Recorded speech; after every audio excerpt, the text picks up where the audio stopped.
NCAA Men's College World Series studio is built by the Home Depot, official home improvement partner of the Men's College World Series. Game 1, North Carolina and Oklahoma moments away. Gentlemen, quickly, who wins and why? Big Ben, we'll start with you. I'm going with Oklahoma. I'm riding that big left-handed donkey, Cordrager, on the mound. I'm going to saddle him up, and I'm going to ride him runes. He's going to have a good game today, and it's going to be just enough offense for Oklahoma. Yeah, OU, never bet against a team on a heater like this. They get a lead. They freeze Glauber out. OU. All right, we will be over on ESPNU for an alternate broadcast. And right here on ESPN, let's get you to the crew calling it. With Scott Klein, Chris Budden, Chris Burke, and Kyle Peterson, let's get you upstairs to the voice of the Men's College World Series, Carl Ravitch. Mike, thank you very much. Well, the day has arrived, everybody, for North Carolina and Oklahoma. Neither has lost a game in Omaha, but the last hurdle is the highest. The College World Series isn't what dreams are made of, it's where dreams are realized. One team is 2 wins away from being able to declare, we are the champions. It's been a dream of mine to play for a national championship. Nobody would have thought we would be here. Omaha. Till the river runs dry. This time of year, it turns from city to center of the baseball world. I'll be keeping my head up. To be right here at the door, truly amazing. The greatest show on dirt. I've been there, and it was a dream come true. Capital S superstar. Playing the sport you always loved, with a national title on the line. This is just a beginning. If you win, you will be remembered forever. This is just a beginning. The Boomer Sooner train to the World Series Finals. We're the best in the country. Just move out the way. I like us against anybody. Carolina is championship bound. Have a night with a dinger dagger. This is just a beginning. That's going to be big time for us, and we're going to remember it for the rest of our lives. Welcome to the Men's College World Series Finals. Paul Skeens, thank you so much. 2 decades removed from their first ever trip to the College World Series Finals, Carolina Blue now stands on a foundation of stability and sustained success, void of the one thing to secure its status, and that's a national championship. On the other side, the Oklahoma Sooners found their footing on the shoulders of freshman pitchers and bats that have blasted baseballs out of ballparks in historic race. The last time they won a title, long before any of the current players were born. We got 2 rested teams ready to step into the spotlight, the brightest light this sport has to offer. And welcome inside, everybody. Delighted to be here alongside my buddy Kyle Peterson and Chris Burke. Chris Budden's down on the field, and Scott Klein is here to explain any rules issues that we may have for you. Let's just get into where we're at here, because at the World Series, you can really expect the unexpected. Yeah, I don't know how many people had these 2 teams selected 3 weeks ago, but if you've been paying attention, these are the 2 best teams, no question about it, over the last 3 weeks. And KP, what I'm excited about, they both had 2 days off to get rested up and ready to go. They do. So we see best on best. It feels like the hottest team in the country against one of the most consistent teams that we saw the entire season in the country, and they match up, see who wins it all. All right, there is rest. There's a little rust. I mean, Carolina's played 3 times in the last 9 or 10 days, but it doesn't seem to slow down a group that looks like they could lead a boardroom or a baseball field. Yeah, when you talk about Carolina, you tend to focus on the pitching and the defense, but make no mistake about it, they have 2 stars in the middle of this batting order, and not just stars, clutch stars. Owen Hall, he's been in the O-zone. Gavin Gallagher leads all of college baseball in postseason RBIs over the last 3 years. And if you watch these 2 guys this week, they feel like the core of this team that will not let them lose. They won't be denied. The numbers are eye-popping. You look at Gallagher. He has been Mr. Clutch over the last 3 seasons. His 32 postseason RBIs lead all players in college baseball. And Owen Hull has the most hits in the last 8 years. Right. with runners in scoring position, he has been Mr. Clutch for this club. Carolina was here a couple of years ago. Meantime, for the Oklahoma Sooners, not a lot of people predicted they'd be here, but my goodness, they are hitting home runs at an historic rate, like 2.5 per game over the last 2.5 weeks. Yeah, and if you looked at this team 3 weeks ago, you wouldn't have said they were a power team. However, if you look at them right now, it's a little bit different. How about 43 home runs over the last 16 games? Just here in Omaha, they've hit 8 home runs, and 6 of the 9 in the lineup have gone deep. So, offensive identity may be a little bit different than we thought. They're still going to cause problems on the base pass. That's who they are. But there's an added dimension that OU has added. Is, well, kind of fueled them to get to this point. There are the numbers, and that's the offensive side. The pitching has been carried by 3 freshmen. And as we get set for first pitch, it is the freshman that's going to try to lead them again. In age only, perhaps. I mean, the big dude on the mound wears number 99. He'll go against the guy that's got College World Series experience in Jason DeCaro. Our first pitch is coming up. Game 1. Here in Omaha, this North Carolina team looking to do something that it's never done in program history, and that's win a national championship. They've been here 13 times, but have yet to hold up a trophy. And it's an athletic department that is so used to celebrating championships, 52 of them. And this team knows what it would mean to bring home another national championship to the folks back in Chapel Hill. Having the ability to do something that no other team here has done is kind of motivating us a little bit, just being the team to do it. When you're in that locker room and you've seen great teams, great seasons, for them to be able to watch that and celebrate that would mean the world to our team. The amount of support that we have from Chapel Hill, we'd be winning a national championship for something that's bigger than this team. We're going to be the first team to win a national championship for UNC baseball, so we're going to remember it for the rest of our lives. Head coach Scott Forbes understands the history of this program, having been in this uniform for over 20 years. Speaking of history, North Carolina has brought a representative from all 13 teams that have been here to Omaha to come watch them hopefully hold up a trophy, Robbie. That just shows you how hard it is when you have somebody from all 13 of those teams and they all came up empty. Jason DeCaro did not come up empty a couple years ago when he was just 17. Now as a junior, he's the leader of this staff, and he is 6'5", 225 out of Northport, New York. Yeah, a guy that knows his way around Omaha right now. Pitched here as a freshman, was good in his opener too. 6 2/3 against Ole Miss, gave up just 2 earned, struck out 9 for DeCaro. 4 different pitches, fastball low to mid-90s, 2 different breakables, and a changeup. But somebody that is built for and is proven on this stage. These guys talk all about the idea of this being a marathon versus a sprint. Just compare it to Major League Baseball. They play 162 games, about 100 more than these guys. It's a compressed season with a whole bunch of ups and downs in just a short period of time. We take a look at the Sooners batting order. It is brought to you by Capital One. Have this conversation about these players a month and a half ago, and it's a totally different conversation today. Yeah, we used to talk about the speed and the stolen bases with the Sooners. Now we're talking about the power. Jason Walk and Deshaun Harris came into last game with only 8 combined homers. They hit 4, a microcosm of what this team has been doing in the postseason. We got a good crowd filing in. We moved this game up from what was going to be a later start because of pending weather, but we are set to go on time. And the first pitch from DeCaro is a fastball at 94 miles an hour.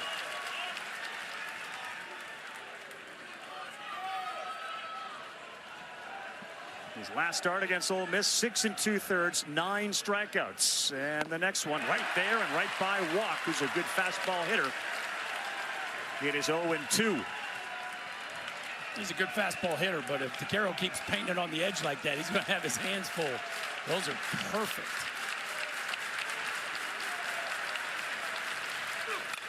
Right back to it, elevated, and this one is towards the third base line and into the seats. Yeah, you look at Jason Walk, and you got to kind of stay away from the upper part of the zone. That's where he makes his hay, especially with him being behind in the count. He knows they're going up there. 0-2, one in the middle of the plate. He's about an 800 hitter, and even more so on the outside. And as Berkey just said, had a couple of homers in his last game. He's had a great series, 5 for 11. 3 straight fastballs to start from DeCaro. Breaking pitch stayed alive. Oh, he's been pretty sharp here, KP, to start. Yeah, good spoil right there, too. 3 straight fastballs, the last one at 95, then drops the curveball in there right there. The walk got just enough of to stay alive. Sooners last in the College World Series Finals in 2002. And that's called strike 3 on the inside corner. What a start for Jason DeCaro. We talked about the DeCaro stuff. It's low to mid 90s. Already seen him up to 95. So 4-seamer with some good arm side run. Change up then 2 different breakables. We saw the curveball already. You will see the slider. Slider low 80s, curveball in the upper 70s, and they all come out of the same window. It is not an easy look for a hitter to try to figure out what they're going to see. Next up, Camden Johnson. Phenomenal prospect, great athlete, and he takes ball 1 down. He's the third baseman. You look at the experience, last 2 starts that he had here, really solid. 17 Ks, just 4 walks. Never felt like he was in any trouble in total command. That's outside, 2-0. The man calling balls and strikes. You'll hear his voice every now and then, wearing the microphone, Derek Malika. A terrific umpire who in his first game graded out very, very high.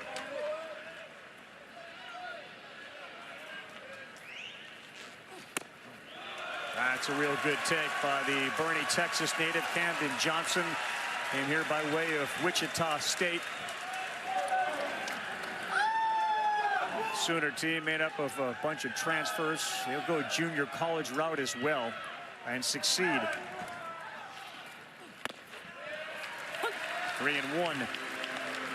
This is one of those pitches where you know you're getting DeCaro's best attempt to throw one center cut, because Johnson has been struggling and he's also their best base stealer. So if you're Camden Johnson, great time to get your A+ swing off. 1 for 12, and that is one, and it is past the second baseman Gallagher. Second hit, big aggressive turn from Johnson, who's got 29 stolen bases in the first hit of the game. So Camden Johnson on. Skip Johnson, no relation, is his head man, 9th year at Oklahoma, and he's got a whole bunch of junior college coaching experience. Really a legend at the JUCO level. Spent 10 years with Augie Garrido, a legend at Texas. And it's a great combination of the JUCO and a high-level program that he's brought here. And it is a good formula. They got 3 on the left side against Dayton LaChance, the big catcher.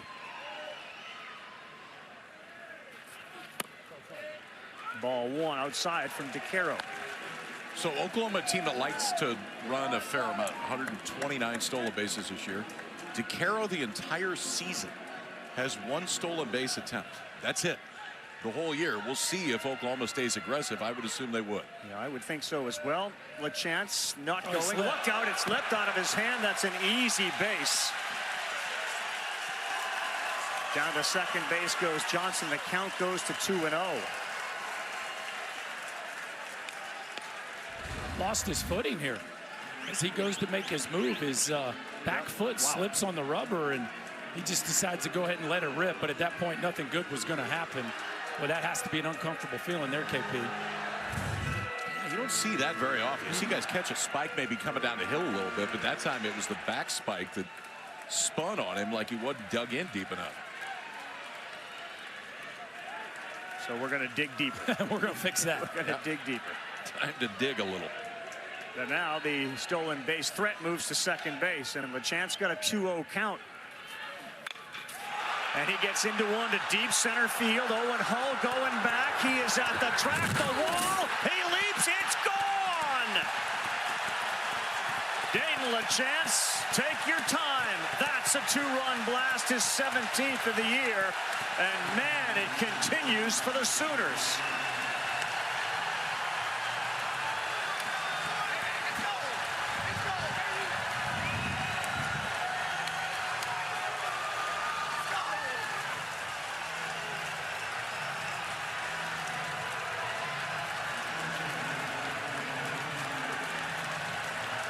talked about 2.5 homers per game.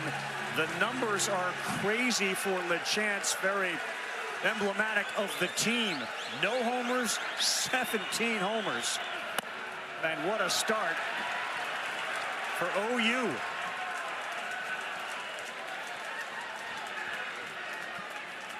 KP, you see LeChance there telling his teammates that was a changeup, right on right changeup, which DeCaro has not done much throughout the course of the year. He is throwing that pitch right on right changeup, less than 2% this year to right-handed hitters. Doesn't do it much, and LeChance was ready. It's been North Carolina who's jumped on the board early here. They scored 2 runs in each of their last 2 games in the first inning. And the Sooners have turned the tables as Jackson Willits things threw one up top, 2-1. The biggest change for Oklahoma has been their ability to barrel the ball up. I mean, the numbers say that's why they're seeing so much more production, especially on the home run side of things. I mean, it increased almost 30% from where they were. Well, they're hammering breaking balls, and that's why I think DeCaro went to the changeup right there. North Carolina's had 2 days to study the why behind Oklahoma's power surge, yes. And the answer to that is they've been all over breaking balls. 3-1 right down the middle, and Willits spoils it. And of course there's been slug against the heater. I'm not saying they haven't been hitting fastballs, but the breaking ball has been where the biggest jump has been. So I think early on, North Carolina's telling us they're going to try to challenge him with the changeup. Of course, KP's not trying to throw that thing at the belly button. No, that's not ideal.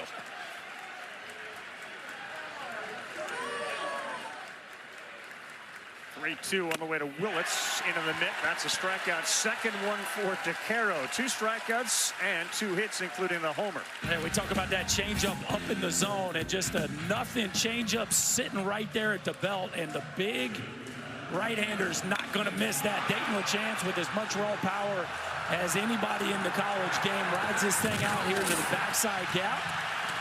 Owen Hull thought he had a chance, but the ball carrying pretty well here today at the Chuck.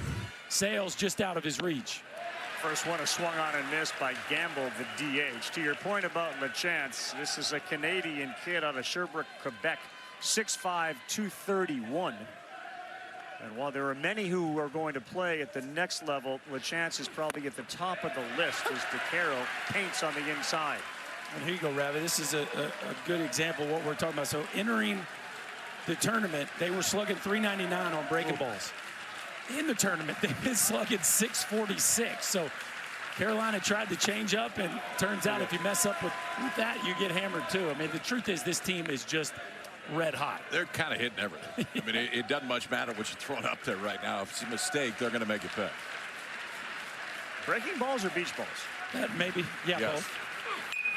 both. 1-2, and it's fouled off. The LeChance change over the course of the season is crazy. Yeah. You go the first half of the season and don't go deep, and the second half of the season you hit 17. I mean, I don't care how big you are. Nobody saw 17 coming to the second half. Gamble out of play. Well, since May 1st, he's now tied for the most in the country. It's so similar to this team. He went team. from 0 to most in the country since May 1st. Yeah, Makes sense. There's a lot of head scratchers when you look at this offense, but I guess we have to quit being surprised. Yes. This is who they are. Yeah. Gamble's gone yard 11 times. 1-2, chased one there, an 84-mile-an-hour changeup, and that does it. But what a start. Homer Sooner on the board thanks to that guy and the big bat. That guy is Dayton LeChance, and that guy is on a heater for the last 6 months. Hang a changeup, drive it out to right center field. Ball flying plenty good today for OU. First chance for North Carolina when we come back. And 06 and 07 to the same club, Oregon State. The voice of Mike Patrick, who would have relished the fact that West Virginia was in the College World Series this year, along with Troy, a couple of first-timers. We're down to our last 2, and it's time to look at the Tar Heels batting order, brought to you by Capital One. Mentioned that they had scored 2 runs in each of the first innings that they played in here, the last 2 games, and were 20-0 when they scored multiple runs in the first inning. If they get to, it's going to be put to the test against the Sooner team that's already on the board. Yeah, they got their hands full with a pitching staff, a left-hander that's red hot. But Owen Hull has been equally hot. 543 in the NCAA tournament, turned an All-American season, and just keeps it going for the Tar Heels. Well, we got a freshman lefty who's pretty good now.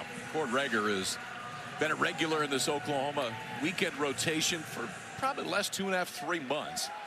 Fastball heavy, will get into low to mid-90s, 2 different breakables, a cutter and a slider, and a very good changeup.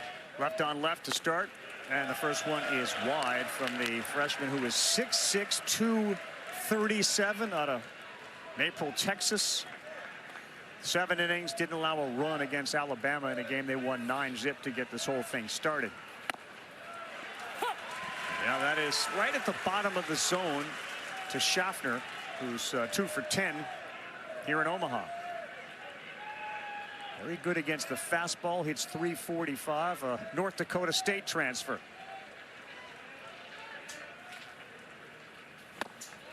Swings and misses at 91. So what makes Rager so effective? I think deception is a part of it. I mean, you see how late it is for a hitter to see the baseball. Kind of tucks it behind his head a little bit when he comes to home plate. Obviously, the velocity is there, too. He'll get you into the low to mid-90s. 3 on the right side of the infield, and here's the next one. And he goes the other way, and that's going to get down. Schaffner leads things off for Carolina with a hard single the other way, his 3rd hit in Omaha. So this is a fastball that really gets on you. There's extension. KP talked about the deception. He wants to throw his fastball. How do you hit it well? You got to be able to control your barrel angle. Look how flat that barrel stays at the top of the zone, and Schaffner's ability to control the barrel, not foul that off, not swing and miss at it, but just slap it into left field. That's the kind of swing you have to be successful against a fireballer like Rager. Yeah. So shorten up, go the other way, still works with 2 strikes. It does, especially if you got that flat path. He's got speed too, guys. 26 stolen bases. Here is Owen Hull. Fastball right down the middle to Hull, who does excel against fastballs, although he's the type of guy that excels against everything. He's got a 1660 OPS against the fastball, and when runners are on or in scoring position, he lights up. And oh, by the way, he leads this team in hitting versus left-handers. 423 versus left-handed pitching. There's only one other player in the lineup today that's at 300, and that's Eric Paulson. So why is this dude so special? He hits everybody. And Paulson is a lefty. That's it. Both are lefties.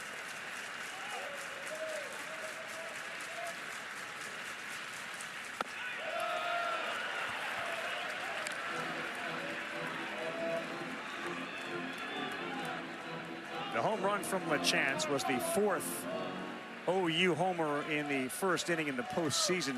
That's their 4th. They hit 10 in the regular season in the 1st inning. They're catching up there, too.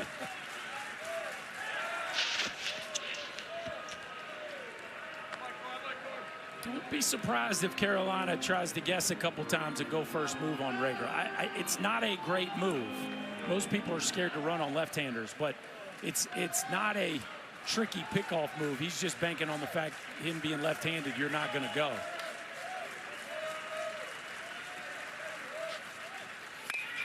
The other way again, that's going to get down. It's picked up out there by Brock. To third goes Schaffner. Here's the throw. He's in, and give Hull, who has hammered lefties, a double to get it going. It's 2nd and 3rd, nobody out. Is that any good? I mean, we're just back-to-back dudes putting on a clinic on how you stay on a pitch on the outer third of plate. This one, it's the breaking ball. Let it travel, keep your nose down, and then again, control the barrel enough to keep this thing fair. Schaffner and Hull setting the table here for Gallagher with just 2 beautiful pieces of hitting. How about Schaffner, too? Just running right in Brock's face. I mean, the whole thing's in front of him. That is his decision right there. Saw it, took Brock far enough over the line, and Schaffner takes a chance, and it paid off. To the RBI leader, Gavin Gallagher, 7 RBI here in Omaha, and what a chance to answer. Rager, another first pitch fastball right down Broadway to make it 0-1. This is where Carolina's made their money in Omaha. 12 for 22 with runners in scoring position, 20 RBI.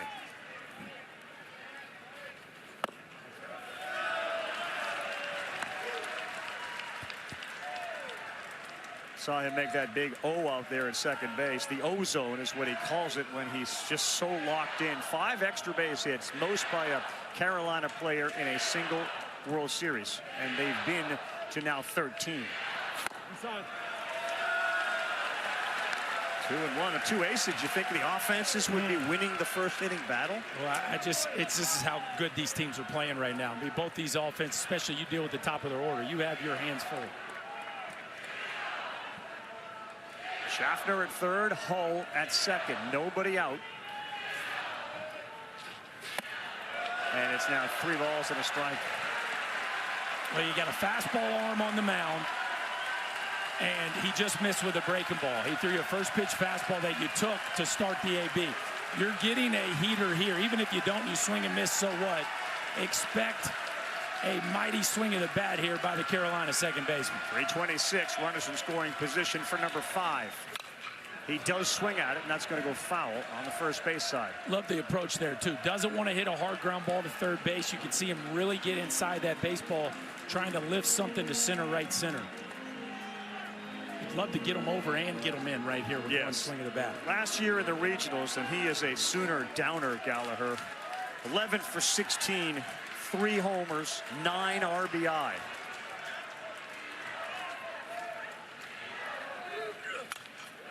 Spoils another one.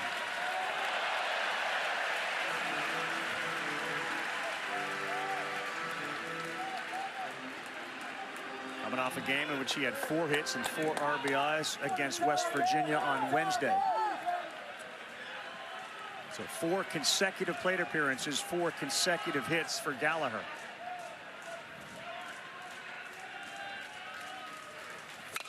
Right back up the middle. He did it again. Schaffner is in. Paul rounds. Gallagher continues to sting the Sooners, and we are tied at 2.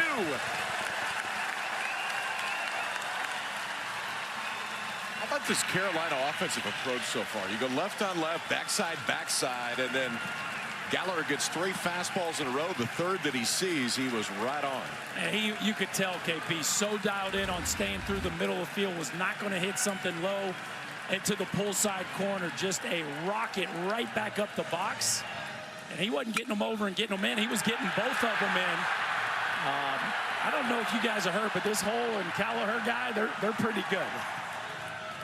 They continue to shine on the biggest stage, and they've answered the 2-0 gut punch from Oklahoma with 2 of their own, which brings you back to that statistic. When they have scored multiple runs in the first inning, they're 20-0.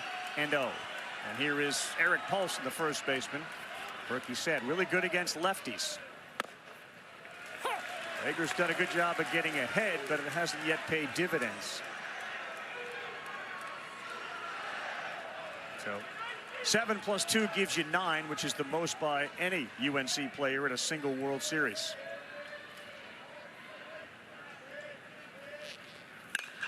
Paulson hits this one towards the gap. It's got some carry on it. It's off the top of the wall. Being held at third base is Gallagher. Paulson a double, and this is a very different start for Cord Rager than the last one.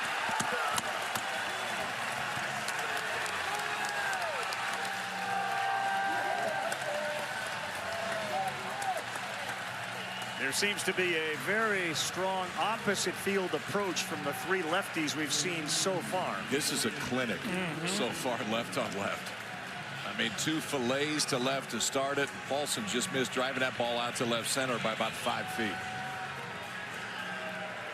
We got to kind of calm the waters here right now for the freshman Cord Rager.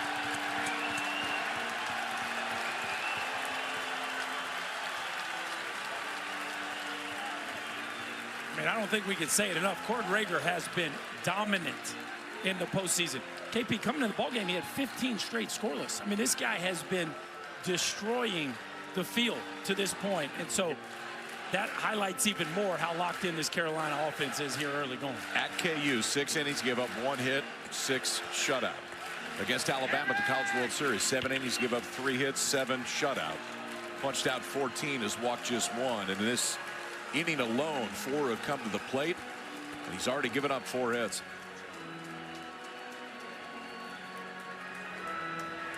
Boys, for Paulson out there, that is his 12th double of the year. It's the first game that his mom has been able to attend. He's a Long Island kid himself. They got 2 Long Island kids on this team. He lost his dad last July 4th. We'll talk much more about that story, the impact his dad has had on him. But boy, what an opportunity for him to shine in front of mom here in person. As you see, the 1 through 5 batters have done real damage. Now Cooper Nicholson with 2 in scoring position.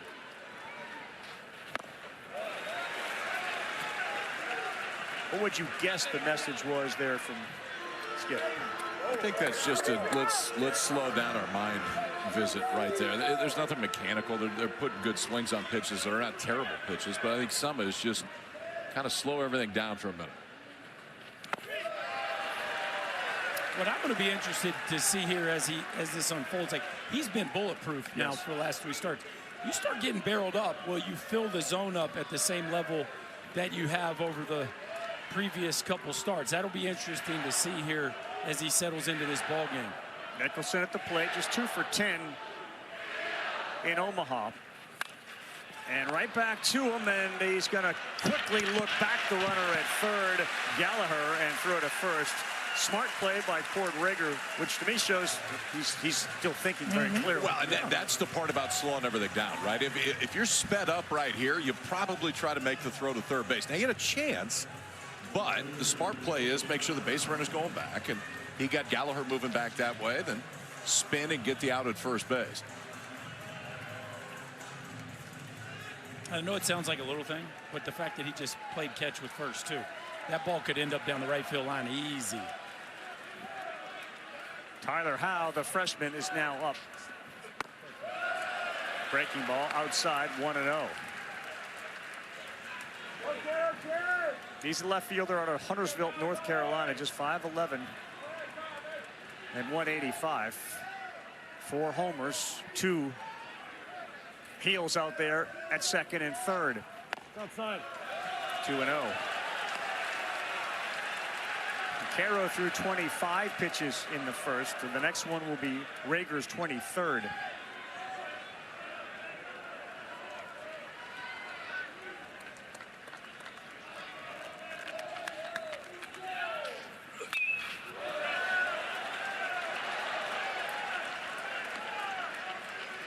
You know, Berkey, you mentioned it. It's not like the guys down from the top of the order can't hit, but the top of the order is where they make their hay.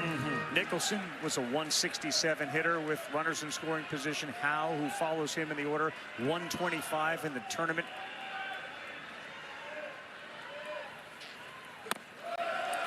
Two and two. Yeah, no, if you're Cord Rager, you took your punch. Yep. But now you got to dial in and try to figure out a way to maybe at worst give up one more here. I don't think that would be the end of the world, but this is where you got to really settle in and get your team off the field.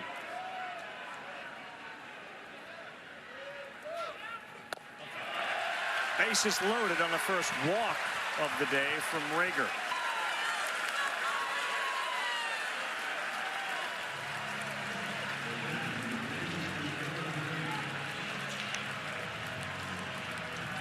His first start was against Alabama. And his first 3 starts in the tournament. 1 hit, no walks.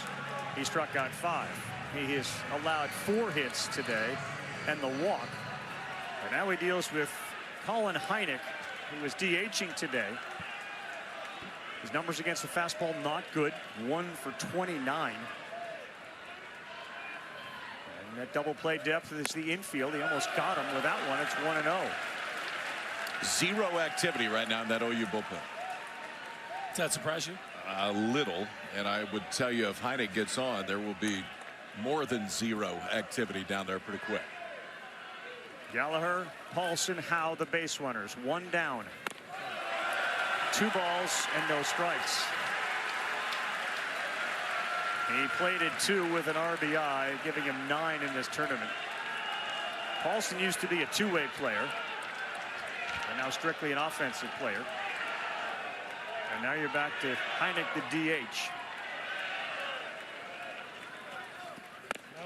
Oh boy, 3 balls and no strikes to Colin Heineck, who's 1 for 12 in Omaha. That's an 0.83 average.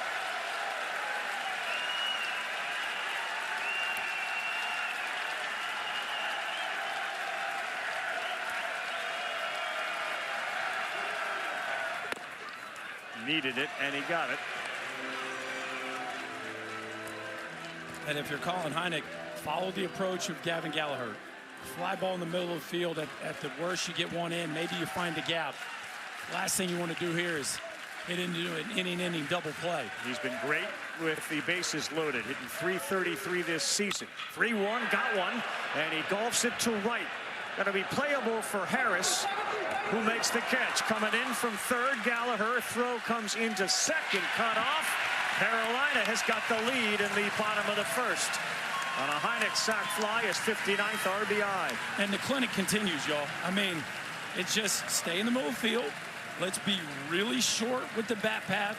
Real easy, KP, with the bases loaded and a 3-1 count. All the juice of a championship series to come out of your shoes right there. You see Heineck just letting that ball get to the back edge of the plate and lifting it to the middle, oppo part of the field. It's one thing to have the right offensive approach. It's the other thing to control your emotions enough in this environment, the first inning of the finals, to actually do that when you get in the game. And Carolina has done exactly that here in the first inning.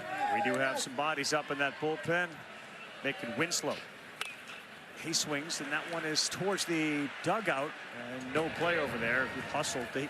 Taki looked like he was going to go through and into the dugout to make the play. Smithburg is there. He said if we need to get an out, Jaden Barfield is on the right side of the screen.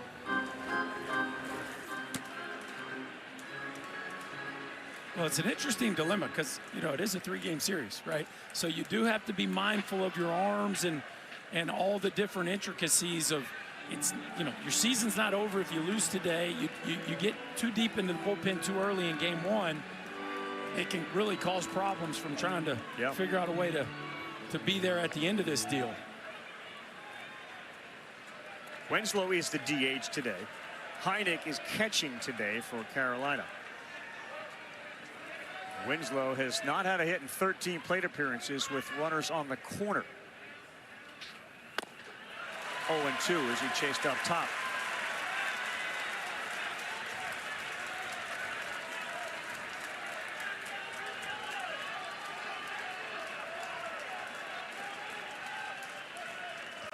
Winslow, a junior, 6 feet 200, a Duke transfer to North Carolina.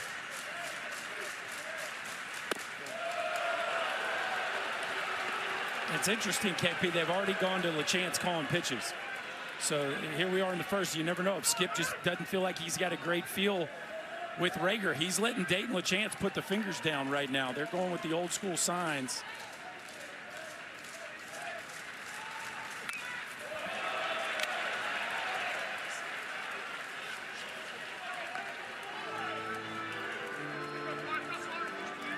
We've had conversations about times where LeChance, who's got a bum ankle, has been dealing with it for a while, has been on base and in scoring position. And when you asked Skip Johnson about that this morning, I mean, I've never heard somebody more convicted in the benefits of having LeChance behind the plate than he was. 2-2. Yeah, he's a pretty big fan of that kid. No right doubt. there.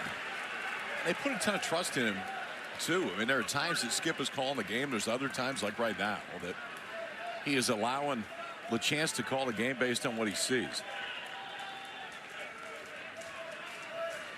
36th pitch of the inning, and it won't come yet.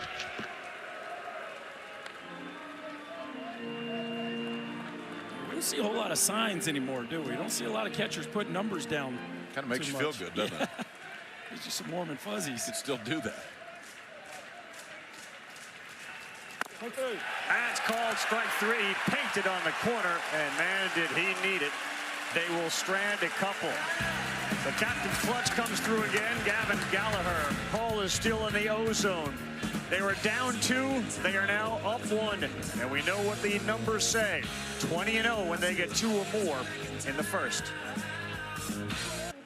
Welcome back to the Men's College World Series. Top of the second here. A little cloudier day than we have had out here at the Men's College World Series. And overheard a conversation from Scott Forbes to Bryant Gaines during that inning where the hitters had told coach that they were able to pick up the spin really early off the pitcher. And this is the difference of what it looked like in the sunshine on Wednesday off the batter's eye and what it looks like today, boys, with more of a little shade overcast. Yeah, you go back to that picture, no question. It's a lot easier, Berkey, for hitters to see it when it is not shining and shimmery. Yeah, nothing better than a cloudy day game for picking up the seams on a baseball. And that picture was a perfect look at how different. Brendan Brock, right field, coming over French, still coming over and into foul territory, which is massive here at Charles Schwab. He's there to make the play. Jason DeCaro looks for a shutdown inning. So here you get a good look at what the hitters are seeing today at the Chuck. No glare, no squinting. You get a very clear look at the baseball. And we've seen a lot of teams struggle here this week to make swing decisions and be on time for the fastball. But both these offenses look like they're seeing it awfully well so far. Desan Harris, the right fielder. He's got 7 RBIs in 3 games and a couple of homers, and that one is poured down the middle.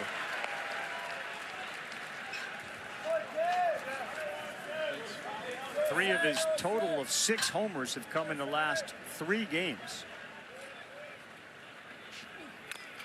Good pitch there from DeCaro. He's ahead 0-2.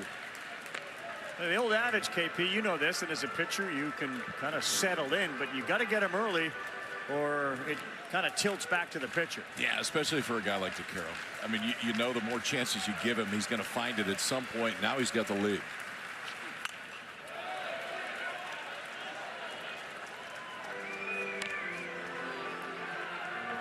Making Desan Harris's story even more remarkable is he was a former walk-on before he earned a scholarship and has now become a standout regular outfielder for him. He survives that one too, as it was letter high and in.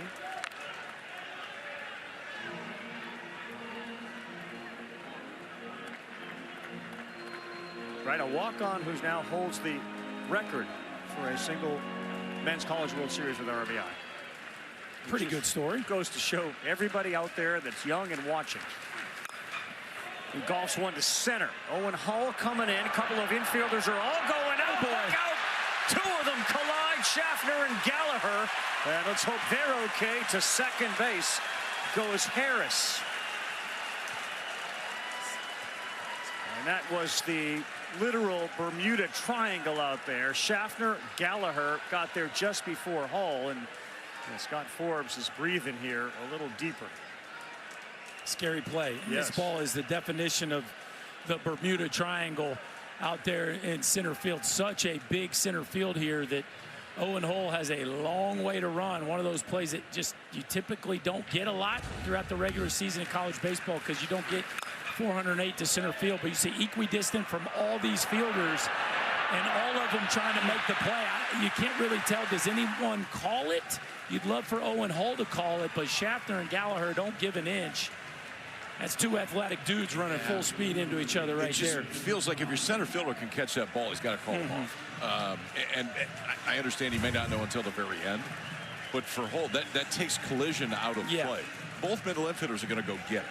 If Hall can get it, it clears up the mess because really any of the 3 could have caught it. They scored a double for Harris. DeCaro's first one is right by Dayton Taki. Yeah, and those are 2 physical. And if Hall had been involved in the collision, my goodness. Yes.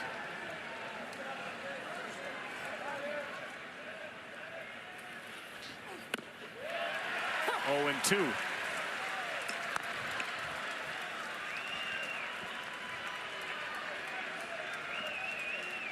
Both of them look like they came out of that deal unscathed. Good for them.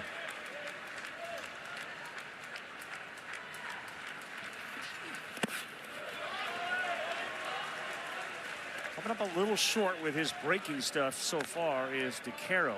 of the plate. Good block behind there.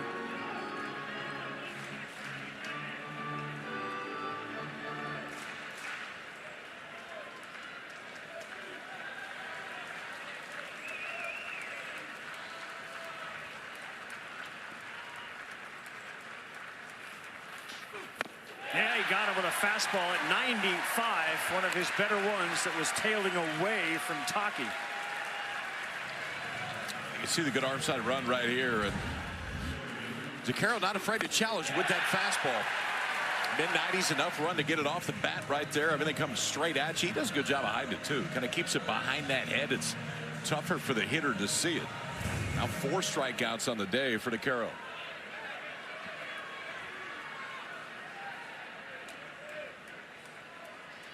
Kyle Brandt, second baseman. That's outside, 1-0.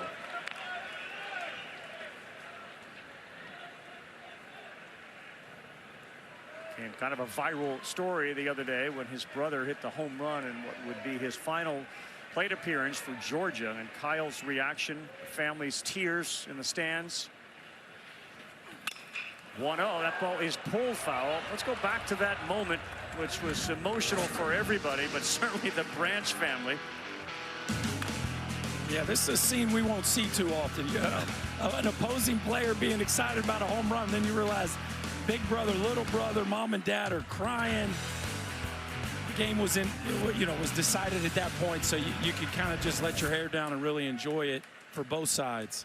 1-1, and that ball is to left. Back goes Howell, and he turns and makes the play as Kyle Branch stays hitless here in Omaha. He is 0 for 11, just missed that. His brother got one over, not yet for Kyle. Pretty nice play here by the Carolina left fielder, Tyler Howell. He's got to flip his hips and finish the catch off. He does just that. DeCaro posts a 0. He'll still by 1. Not only in the big leagues, starring in the big leagues. Man, how about Nick Kurtz? Did you see that production at the major league level? I know he's a good hitter, but I mean he's. It's hard to predict that soon. Yeah. I mean, maybe one day. I didn't know it was coming at 23 years old. This is Carter French, and you can predict some pretty positive things for this kid, whether it's baseball or off the field, where he is going to enter medical school. He's been dealing with tests and final exams and lab work. He was out there on social media thanking his lab partners for helping finish the last project to get it in. That was yesterday. Maybe leaning into orthopedic surgery. He's got a few more things on his plate than a lot of the kids. He has plenty of options. He bats 9th in the order and pops it up, and that's out of play. It's 2 balls and 2 strikes.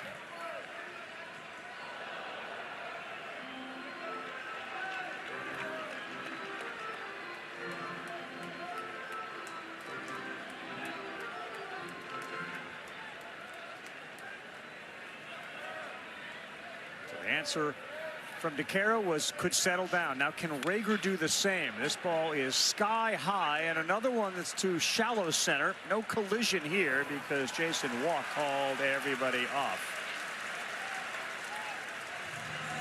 1 out. Let's see how Schafter's walking. He was the guy involved in this collision on the left side. Did look like Schaffner called it right at the end. You see Scott Jackson. Let's have a conversation, boys. And both, that's just 2 guys wanting to make a play. But really, I think that KP, as we hit the first time, like you just want to see your center fielder own that one and own it early enough where everybody gets out of the way. Schaffner, it didn't seem to bother him. We're 2 for 2 in the game, and he takes an aggressive turn. And that'll make you feel a lot better.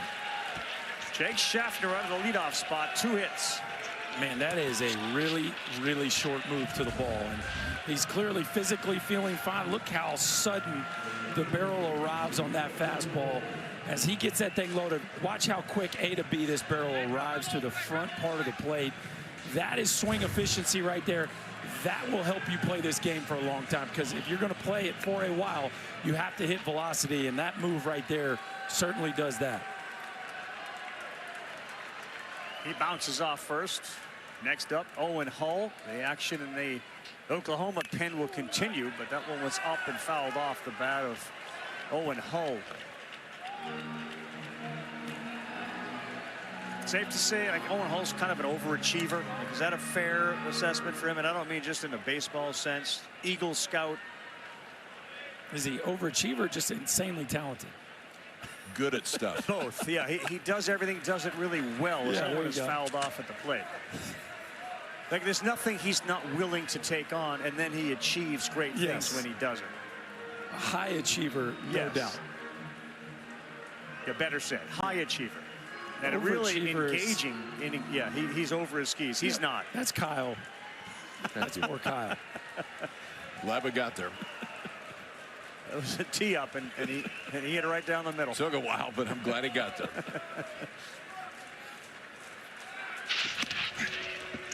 But a very engaging kid. We were up there the other day talking with people. He'd literally pull up a chair and just chat, and talk about all things Owen Hull, including the batting cages that he built in his town for kids as part of his Eagle Scout project. What it's like to be a part of this team and be a leader on this team. I was talking to Scott Jackson, the first base coach, former head coach at Liberty, and we were just talking about how serious Owen Hull is.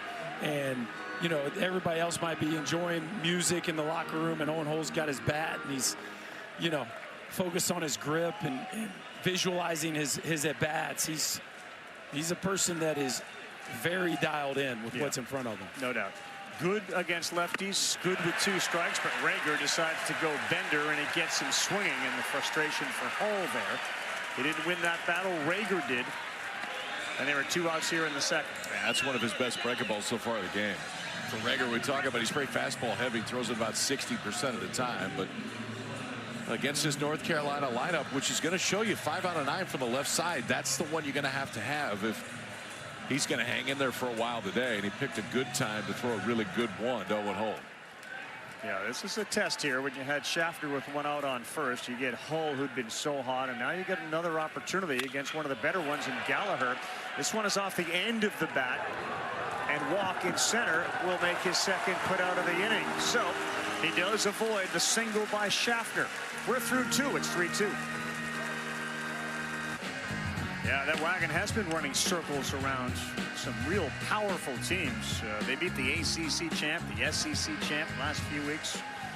8 straight wins, I should say, since the regionals 1-0 game lost. That ball is smoked to right field off the bat of Walk, and it is at the wall. The Dr. Carter French smacks into the wall and makes the catch.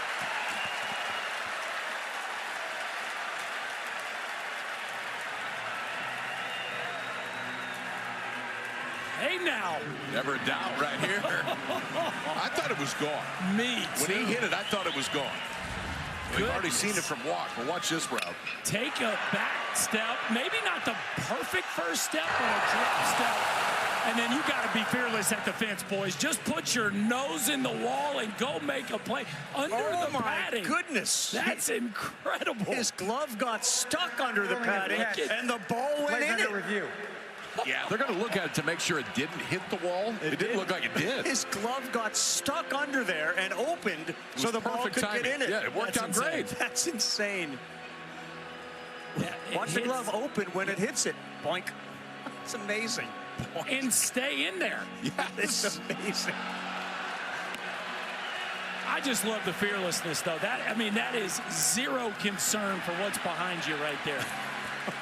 A face full of fence and a baseball to boot. Ooh, is right. That is something you've never seen. That was pretty awesome. Never seen that. After review, the ruling is confirmed. The runner is out. Oklahoma has 1 challenge remaining. He used to say, "Oh, doctor." Carter French. Jason Walk, who nearly had his 3rd in the last 2 games, denied by a few inches. What a play to start the 3rd. Here's Camden Johnson next up, squares, and that is at the top of the zone for a strike.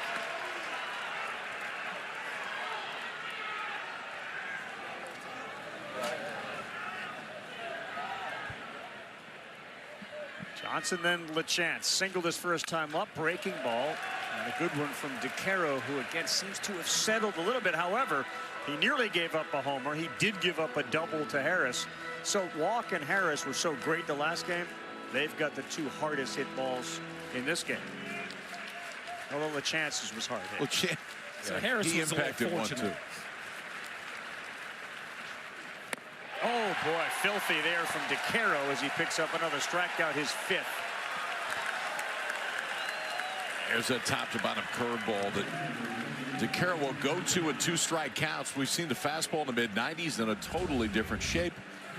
And obviously different velocity right here. 77 miles an hour top to bottom. Underneath the barrel of Johnson right there. Tight spin coming in 2. Got right over the top of it. Here is the McLennan Community College star, now starring here, Dayton LaChance, right through that one. Yeah, Dad is just scoring the entire game. A little nervous, rock working. Yep. Well, Leo Mazzoni. 3 on the left side of the infield. He chased another one. And will he go back up there now that Dayton has found himself in a 0-2 hole? They keep bouncing breaking ball right now. You got eye level change. You go fastball up to a curveball right off that same window right now. Bounce it and just trust that Heine can keep it in front. DeCaro ready. He went up there, and LaChance golfs one to left field, and this one is also gone. Whoa, into the bleachers. LaChance leaves again.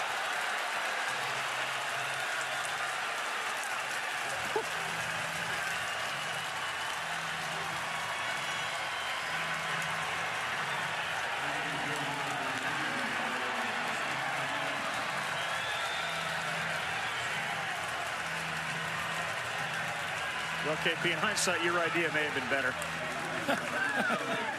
Just too good to go the same place 3 times. 2 homers in the game for the big fella. 18 on the season. And just like that, we're knotted up at 3. And they prevent DeCaro from getting out of what was going to be a fairly easy and routine inning. Until it wasn't.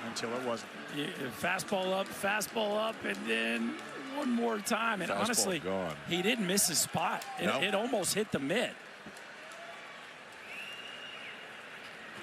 Whoa, inside of Willits.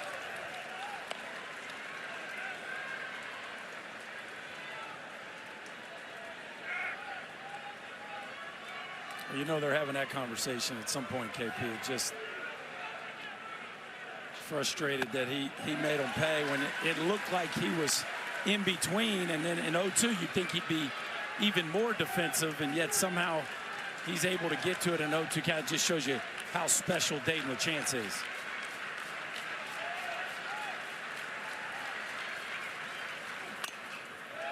On a play off the bat of Willits, who's got some new daddy strength working for him. He recently became a dad. He and Abigail welcoming Gracie Kate here. Jackson posted on social media how important it is. Obviously Father's Day tomorrow to have his dad right there, and now he's a dad. 1-2 won't chase. That ain't bad, is it? Pretty cool way to spend Father's Day with your pops and as a new dad. That's an awesome story.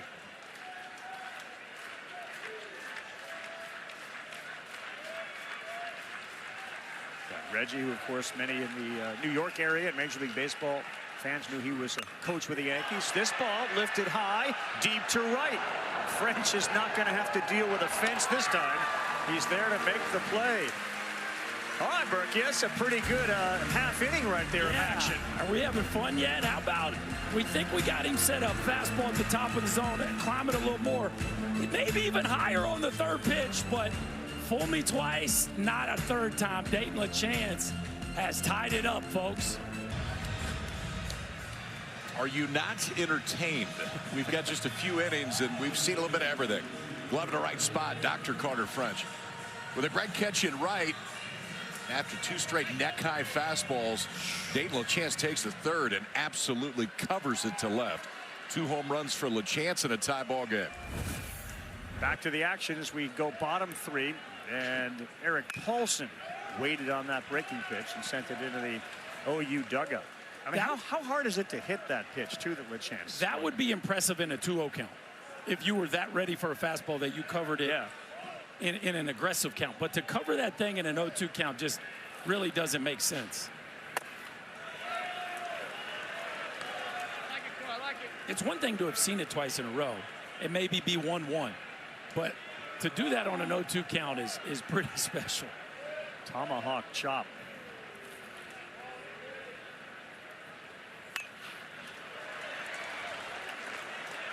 Paulson was a Stony Brook student before he transferred down to Carolina. The story of his dad making that trip with him. His dad was a detective with the fire department in New York and was there dealing with all the wreckage and ash from 9/11. Was diagnosed with throat cancer, and his son would used to park his car so that his dad, after coming out of Stony Brook Hospital, would be able to sit in the car. He didn't want anybody to really see him suffering and struggling to watch his games. And really, between he and his father, they decided, yes, Carolina's where you should go. I want you there. I want to see you wearing Carolina blue. And that necklace there that you can only see the gold part around his neck is actually his father's shield from the fire department. He wears, obviously, very, very proudly, and on this Father's Day weekend, he's acutely aware of what this can mean. Yeah, Malika says strike 3, bottom of the zone, and Paulson is gone. Good pitch, good spot right there, too. Left on left break a ball. Paulson thought it was down. It was not. That caught plenty of the zone right there. Just gave up on it. Thought it was going to be too low. Chance tried a little bit too hard to frame it up, but Derek Malika got it right behind home plate. 3rd strikeout of the game. First one here to start the 3rd inning.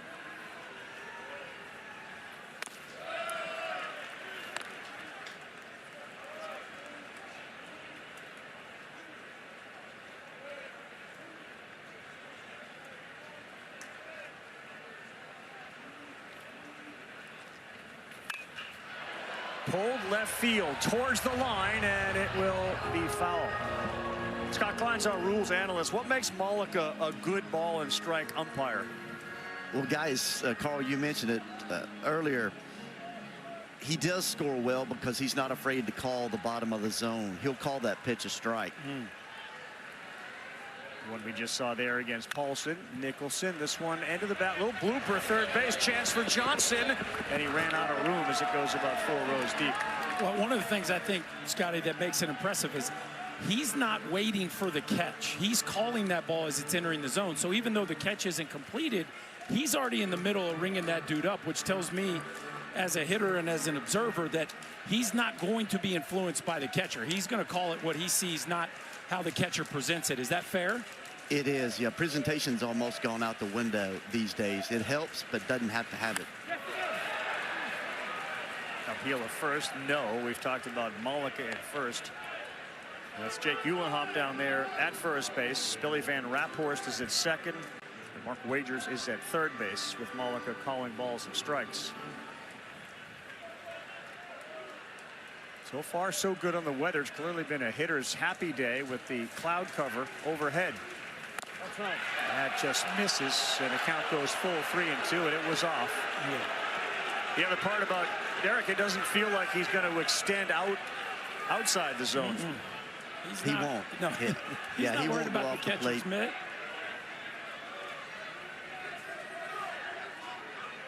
Three-two with one down. Hooks it, and another one foul. I think the modern umpire isn't worried about the mitt. He's not worried about coaches ripping him. He's not worried about the score of the game. He's going to call the pitches relative to what he believes his balls are strike because he knows that grade exists. It is interesting, though, because, I mean, in our day, like if the guy didn't catch it, they weren't going to call it a strike. It was understood, and honestly, you didn't really argue. He knew it was that way. Not the case anymore. This one has popped up. LeChance will give it a look, and he's being told by his team, let's leave it alone. But by the way, and I don't know how you felt about it, that's kind of baffling. Like, a strike is a strike. Yes. ABS is eliminated, to Scott's point. Like, if it goes through the box, it's a strike. I don't care what happens behind the place. As it should be. As it should be. It was also understood before. LeChance, just a giant target back there. As the 61st pitch of the game is going to be thrown here by Rager. All lefty out of Maypro, and he bounced one up there. Ball 4, he loses Nicholson. Hey, for the latest news, insight, in-depth analysis from the 2026 College World Series, visit NCAA.com, your official online home for all NCAA championships. And that is what this is, a championship, the Men's College World Series. Certainly the story, the headline of the two teams that are here, but all year, UCLA was the #1 team, didn't get here. Georgia, power, here and exit stage left. Georgia Tech didn't get here.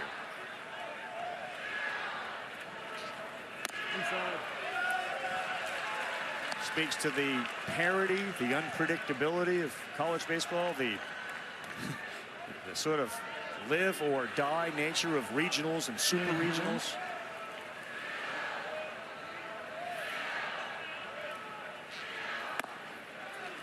There's that bottom of the zone strike to Tyler Howe, who walked his first time up. 5 SEC teams here at Omaha. Oklahoma finished 11th in the Southeastern Conference this year.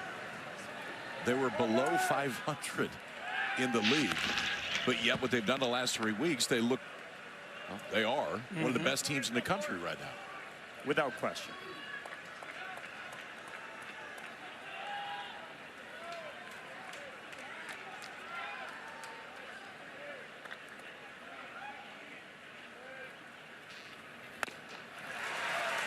Well, it's a long season, and Oklahoma has plenty of talent. We saw them get out of the gates off to a red-hot start, and then they struggled as individuals struggled, as starting pitching really became kind of a question mark. But as the season has unfolded, they have found the right formula, and that talent has really blossomed. Just a little bit lower than the home plate umpire would say strike, so it goes 2-2. And this has been the year of the homer. We've had some days where the conditions were conducive to balls flying out over the center field wall, but 30 homers this year, third most since we moved down to Charles Schwab in 2011. The record is 37 in 2024. We're at 30. We got 7 more homers in the bag. You got a chance. If we get 3 games. 3 games, yeah.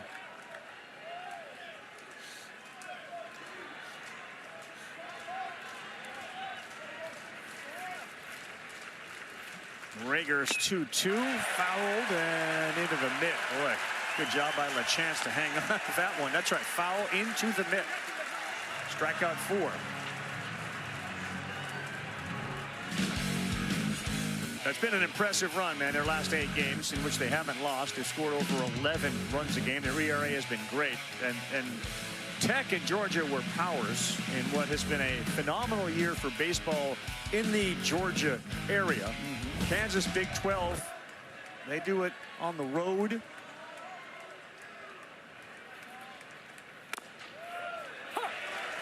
Well, they beat 3 different regular season conference champs and tournament conference champs. They had to beat them twice. And they had to beat all of them twice.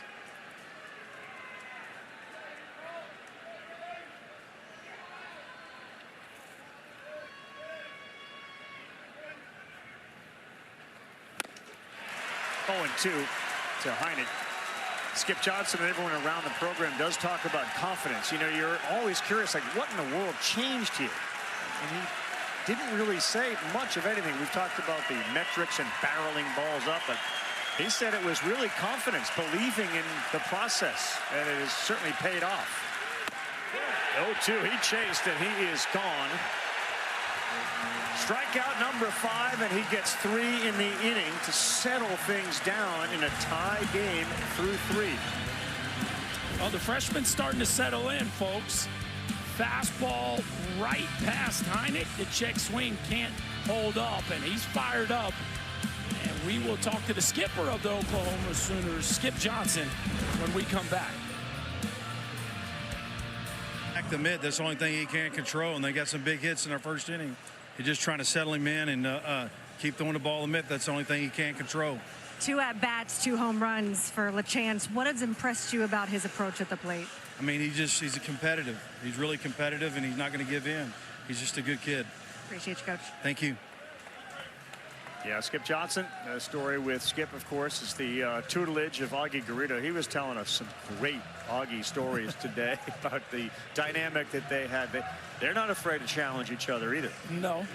They were not. I'd say Augie could keep you on edge as an assistant coach. Augie wasn't afraid to challenge anybody. It didn't matter who it was. There were times where Skip thought he was I'm fired. I am getting fired. I am done. Nobody wants me around.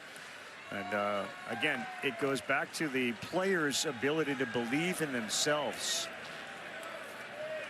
Gamble on the ground, a second, fielded cleanly over there. Gallagher, and there is one quick out. Carl, talk about that confidence that has been the difference in this Sooners team. And Skip Johnson remembers a quote that he learned from Augie Garrido that he's used with this team, and it's one pitch at a time. That even when things go bad, just shake it off, take a breath, and just focus on the next pitch. And he feels that it's something that they've implemented over the last half of this season, and something that he learned early on from the old Texas legend. Yeah, the ability, good point, KB, and thanks for bringing that up. The ability to kind of flush anything negative. And he talks about sports psychologists and asked him, like, you seem so much more in tune with that side of it. He said, absolutely. And he was telling us stories from years ago when it struck him. Like, you got to take care of the kid's mind as much as their physical ability. He made it really sound like the positive thinking and the belief in yourself comes before any of your natural abilities. Well, it certainly works in tandem with, right? If you've got one without the other, you're not going to find your ceiling as a player or as a team. Rock fouls it back.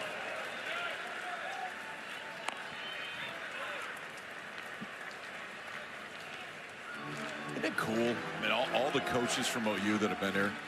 Barry Switzer, the longtime football head coach. Saw him in Lincoln a couple times.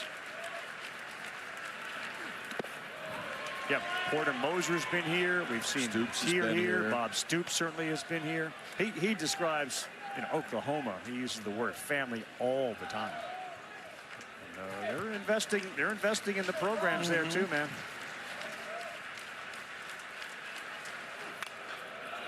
Yeah, they got almost a $50 million renovation going on back home, where they will have a world-class baseball facility, and they've earned it.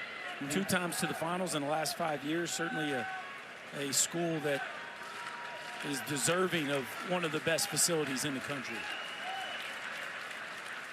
DeCaro, 5 strikeouts on a 2-2. Inside was the call. We go full 3-2.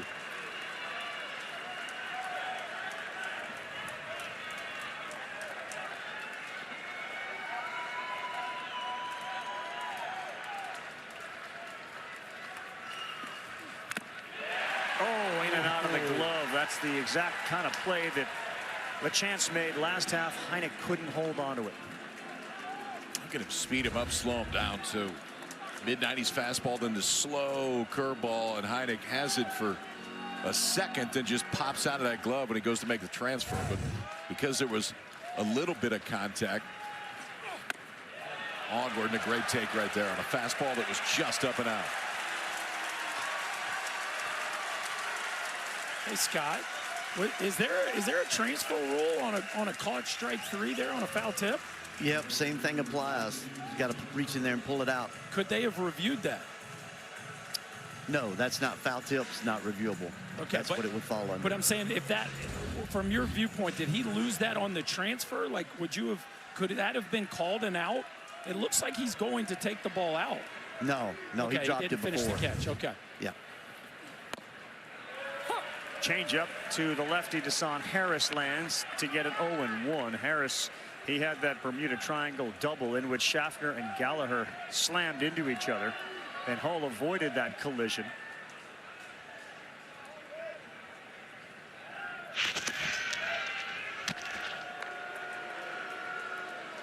Feels like there's some movement right here, whether it's a straight steal, whether they go hit and run right here with Desan Harris. You're probably not going to do it 0-1, but it doesn't feel like Brock's going to be standing at first base for long. Saw the numbers, 28 of 32. Not going. Swing and a miss at a high one. He's 0-2. And DeCarro's interesting. It's not a super quick move to the plate, but it's a fast leg lift. So sometimes it'll catch a runner off guard. That foot gets off the ground quickly, but he actually picks up the leg more than you think. Looking for a ground ball as well, but he elevates to go 1-2. The defense behind him has been really good, 983 fielding percentage, and the Carolina D has not made an error at the College World Series. That play that Schaffner and Gallagher ran into each other was ruled a double. All right, we've seen last pitch fastball up. Now you get a pick. You know what I'm thinking, KP. Here comes You your know what I'm theory. If he thinking. picks again. If he picks again, you steal.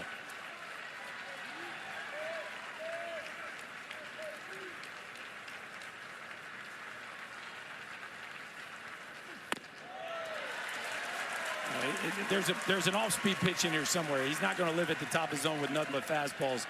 2-2 count. Probably going to get a pick here, and then if I'm Brock, man, I am really trying to hunt this leg kick.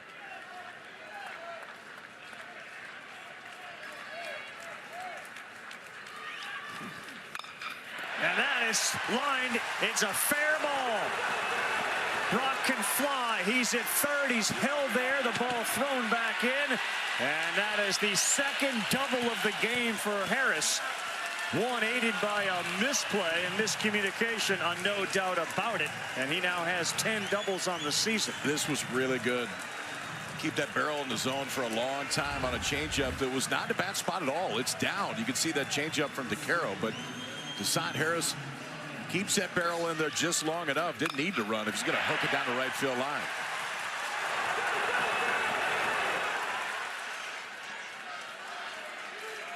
Starting to get loose now in the North Carolina pen.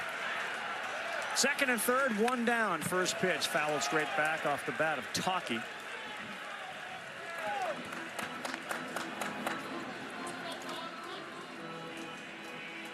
There have been some big home runs in the history of Oklahoma baseball. Talkie's got one. He's right there at the top of the list.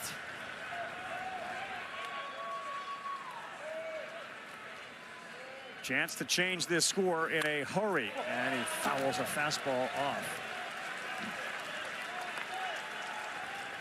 Yes, they've hit the ball over the wall, but they also haven't struck out when they have runners on. They put it in play to get runners in. First of the 8 teams in the field in batting average, contact rate, and the lowest strikeout rate.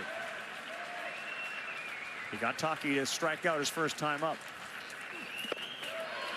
I would love to see Carolina bring the infield in here. 2 strikes. Thinking the same thing. You got a veteran pitcher on the mound. You know you can get that breaking ball to the bottom of the zone or change up to the bottom of the zone. This game has the feels. I don't know if it's going to be 8-7 or 6-5. It has all the feels of a one-run ball game. Just surprising they're going to let him drop one in here with just a routine ground ball to second. Oh boy, really close. That's a pretty good one there. That was a pretty good one. Yeah, he had missed many today, KP, but I think this one catches the corner. That's a heck of a pitch there from Jason DeCarro. He's been great with a runner on third and less than 2 out. That's Dayton Talkie, a .444 average. With 4 runs batted in, can he get one of the outfields? There is Mom with the very famous Talkie hat on.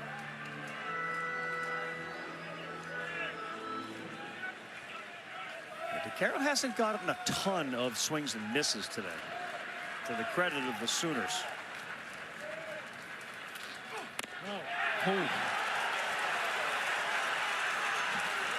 Boy, he's made some big-time pitches to the edge.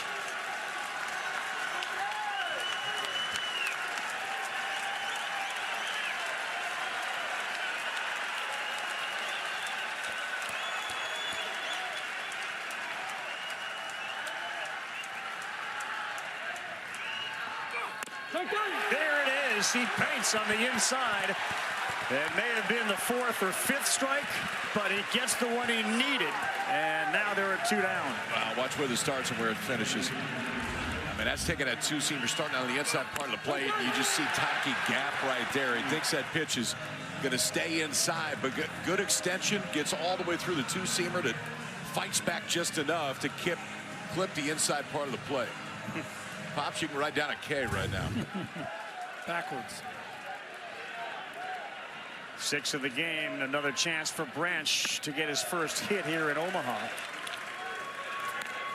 Berkey, as a hitter in that plate appearance for Taki, there are 2 balls that are close. They're called balls. Does it change the way you approach another close one or not? Yes, I would think that you feel like you dodged a couple bullets. At some point, you're going to have to pull the trigger on a marginal pitch. Also, it was pretty clear they were trying to get him out in. Right, the breaking ball was in, the fastball previous pitch was in, and Taki just never made an adjustment to pull the trigger on any 3 of those pitches. Branch flew out to left his first time up. Ooh. He didn't like that call, and it goes 1-2 in favor of DeCaro on the mound.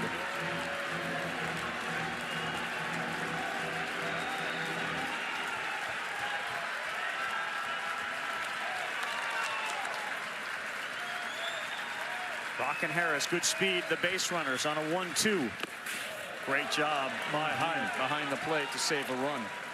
And there are times you don't have enough time to get out there and block it. It's exactly what it was right there for Hyde, to where that curveball's so far off the plate, you just got to try to backhand it through your glove out there, and he did it really well. That right knee down, it just makes it that much tougher if you're going to try to get around it, but saved it right there with the backhand pick. Branch of 200 hitters, runners in scoring position, and he delivers past the dive of Schaffner. His first hit, biggest hit. 2 come in, and Kyle Branch delivers.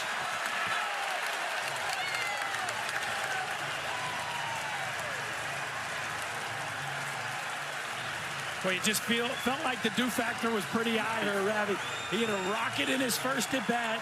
That had to be a settling feeling for a hitter that's been struggling here in Omaha. Gets a 4-seamer right down Broadway, stays inside of it, and that is a picture-perfect line drive right back up the box. You know Harris is going to score easily. Schaffner empties the tank to try to make the play, but the Sooners punch back and now have a 2-run lead. All right, 2 outs, 2 strikes. How clutch is that? He is taking second. There's a delayed throw. He is in there. Branch picks up a steal in the scoring position. See 2 of those in this College World Series. I don't know if I saw one all year. Now we got 2 delayed steals here in the last week and a half. Delayed throw because we get a delayed steal. Gets a ton of separation from first base on his shuffles and catches the North Carolina defense napping a little bit there. Against a hot hitter in Walk on the corner. 0-2.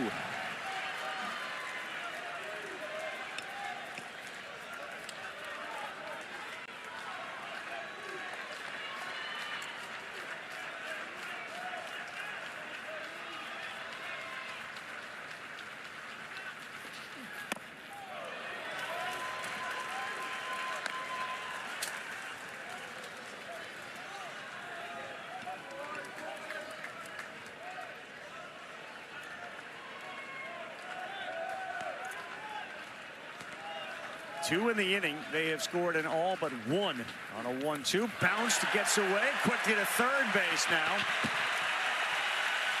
Goes Branch. 90 feet away from what would be a 6th run.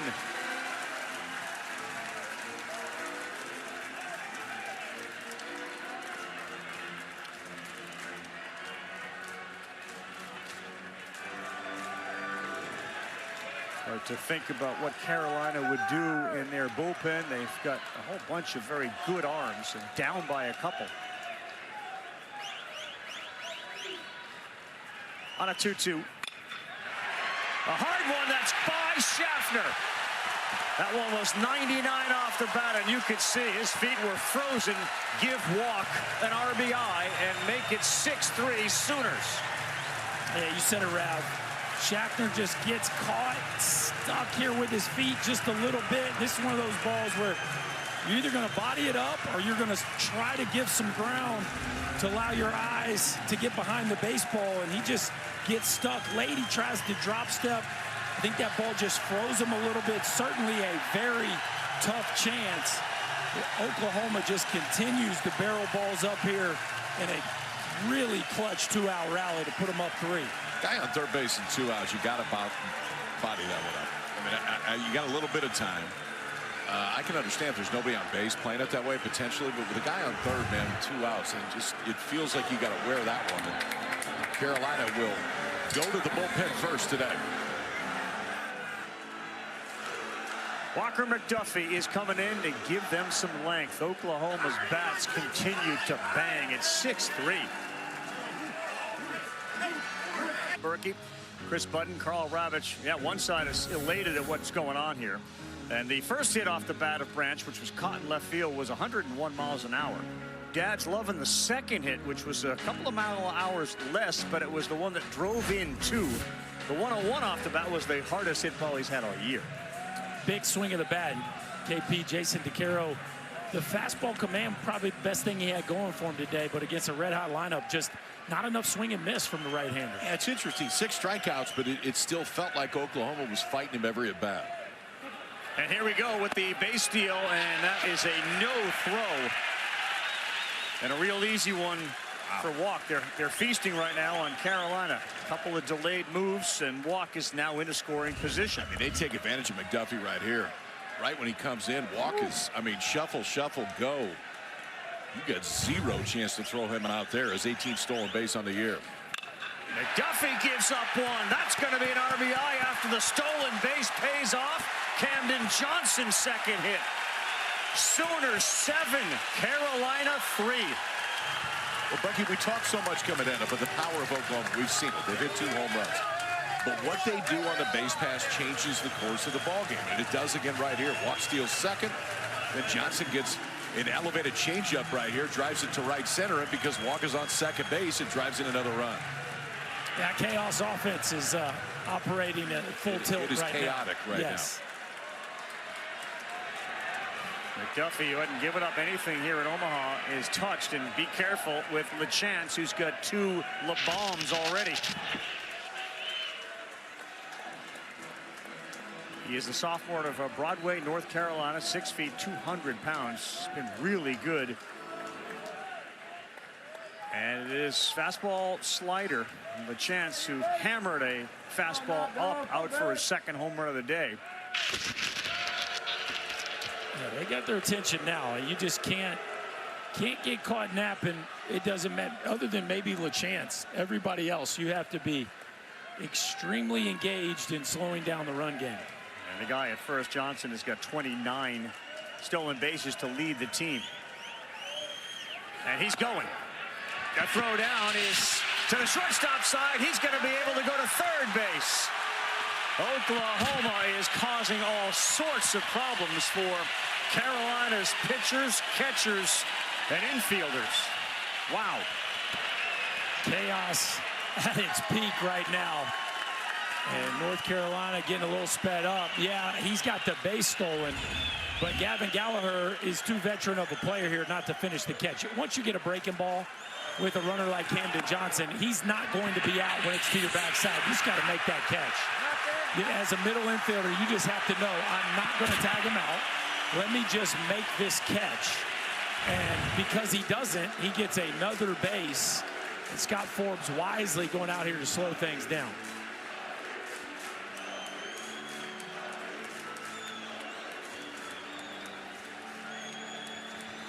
Oklahoma sends Cord Rager out to the bullpen.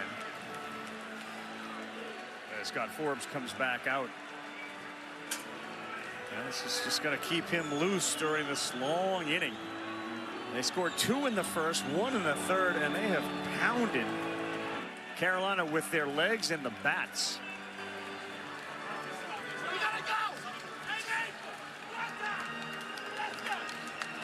They're smelling a little blood in the water. I think so. Yeah, they ain't gonna slow down, I'll tell you that.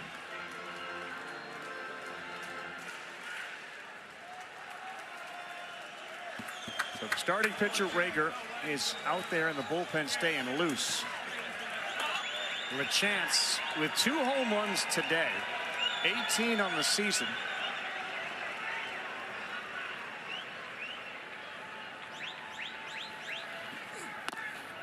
Duffy pulls it 1-0.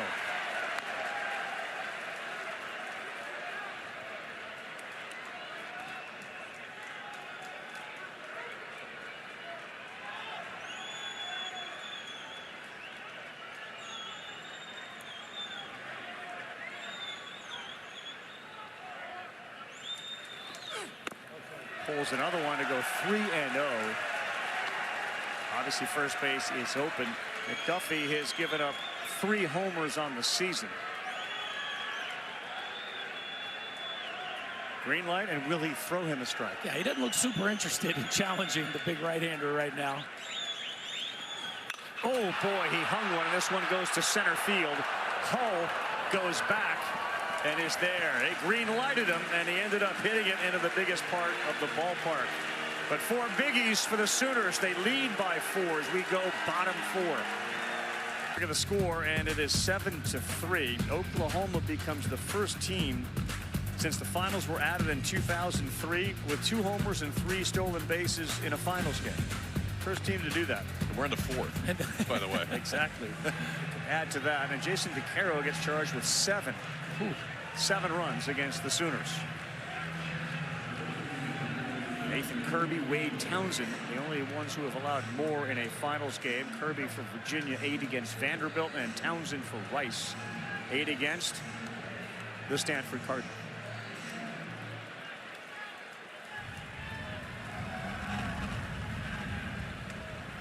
So Rager is working with a lot more support than he had, and the first one is high. It'll be 8-9-1 for North Carolina, who again have been to the College World Series now 13 times. The previous 12 have not yielded a trophy.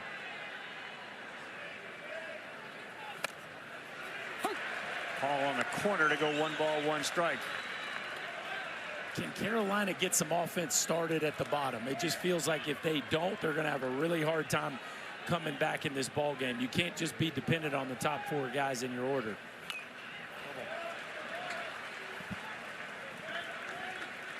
Yeah, and it does feel top heavy, but it certainly hasn't been that way for Gallagher and company. The 53 wins they have in 26 is the 4th most all time. 55, if they get 2 and win the title, would be the 3rd most in school history.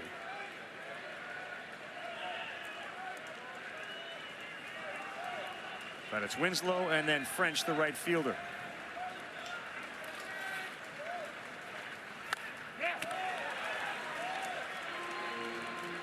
Cord Rager went just about a half hour between throwing pitches. It was 27 minutes. Now did go down the bullpen through a little bit, so got his arm moving around, but it is rare that it takes that long between when you're out there and when you go trotting back out. Popped up. Who's going to get there? Willits, the shortstop, screams, and they bail. They all ran away. I mean, Camden Johnson sprinted the other way. Winslow pops out to Willits. Let's take a look at the Home Depot working on a win. How about a little momentum lead, steal the base easily, and then you get a hanging breaking ball and a rip shot in the pull side gap. Walk scores easily, and that is how you work on a win right there. This chaos offense operating on all cylinders here this afternoon. Strike 1 to French. Did you see the slide in there from Walk? Yeah, I mean, that was fancy. Trey Turner-ish there is smooth slides. Pretty smooth. Little moonwalk back into the bag. You're not impressed. It was good. You're not. I wouldn't go Trey Turner. That's like I said Trey Turner-ish. It's not. But I mean, it was smooth. Smooth factor. I agree. You sold me. I got there.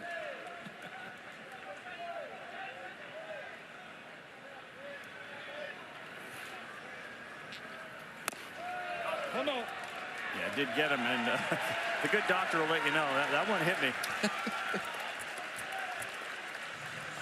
He goes down to first, and lost in all the offense for Oklahoma was that great catch by French, which feels like 2 games ago. But here you go, Berkey. You got the 9-hole hitter on base after getting nicked by this, and you go back to your top part of your order. That's a glancing blow. That didn't get him by much. Looked like it almost clipped the forearm more so than the pad. But yeah, there's a lot of pressure, it feels like, on the next few hitters. They have to capitalize with this opportunity.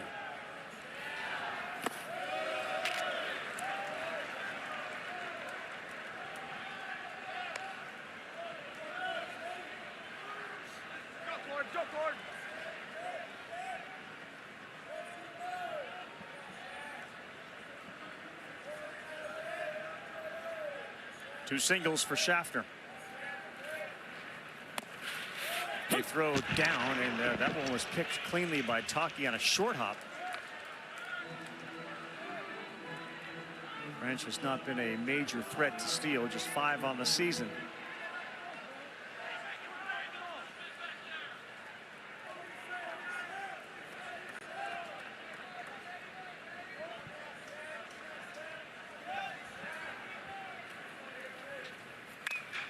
Schaffner, shallow center, late jump for both Harris and Walk. And a basket catch made, and a quick turn, and a fire to first. That was awfully impressive. Do it, kid. That's pretty decent field awareness right there. We just saw him catch one all the way down the left field line. Now he's catching one in the right center field gap. There's his pops, Reggie Willits, who runs the offense here for the Sooners, but also does a ton of work with the defense on pop-up communication and infield defense and outfield defense. You see they have repped this. Ravi, you commented on how everybody got out of Jackson Willett's way. They know he is the alpha, and if he says he's got it, they can trust him to finish off plays like that for sure. Reggie looked as impressed with the catch by Jackson as you did with the slide from Walk. Fine. Gotta convince him now, too.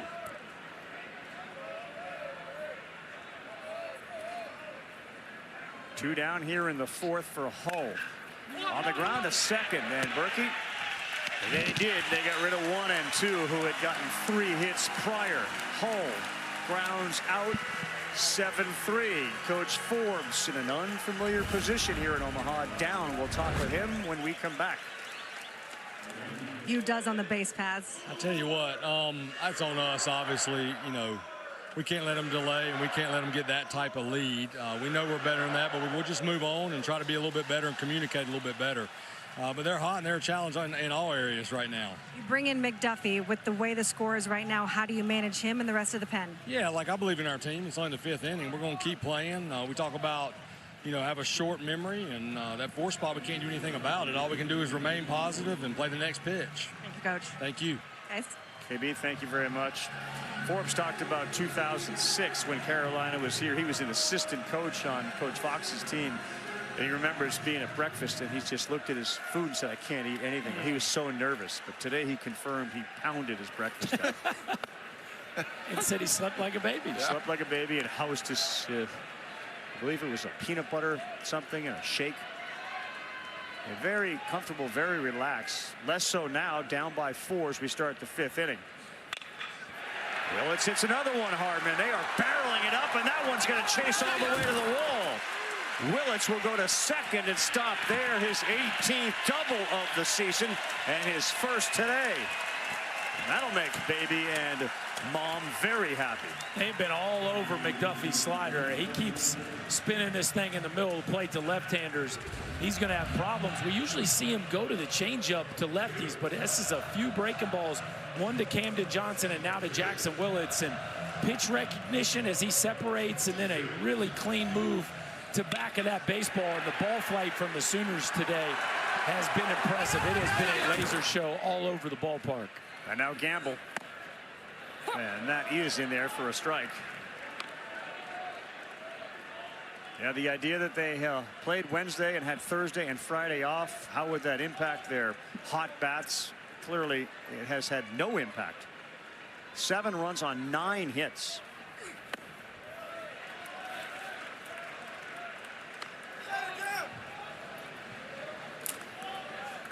Best 2 out of 3 College World Series finals.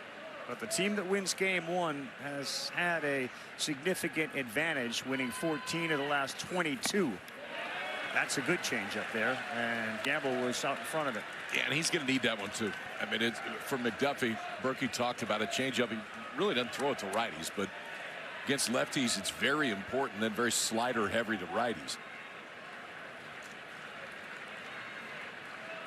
Gamble's got big-time power in that bat on a 1-2. It's too far down.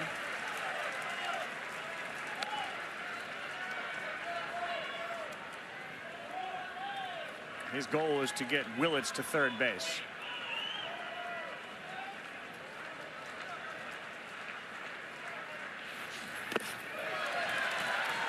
Their takes have been terrific today, too. Locked. I feel like the whole approach is really, I mean, the takes, the offensive approach, the carryover effect from 2 days off seems to be just fine. Yeah.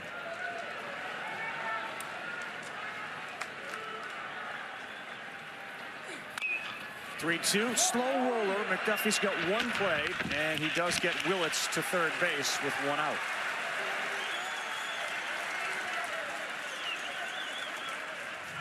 Well, that was a pretty good pitch there. Change up right on the edge on a 3-2 count. Gamble's, that's about as happy as you'll ever be with a tapper back to Ground the mound. out. Yes. Did my job. Did my job. That's right. Never doubt. You get a guy to third in the National Championship Series. You're happy about that. You're cool. And even more so if they can get him in. Carolina brings the infield in with one down. And the first pitch is too far inside from McDuffie. Berkey touched on it. He thought, you know, North Carolina's going to have to get something out of the bottom of the order. 6 through 9. Oklahoma has 3 hits. North Carolina doesn't have any. Brock walked his first time up at the knees, in there for a strike to go 1-1. All right, so from an approach standpoint, you've seen sinker in, sinker in. Clearly, he wants you to hit a ground ball at an infielder. As a hitter, you gotta just give him that inner third early. Try to hunt something up and out over the plate. What you can't do is go fishing after a breaking ball down and away. And so McDuffie's won the last 2 pitches. Let's see if Brock can lock in here.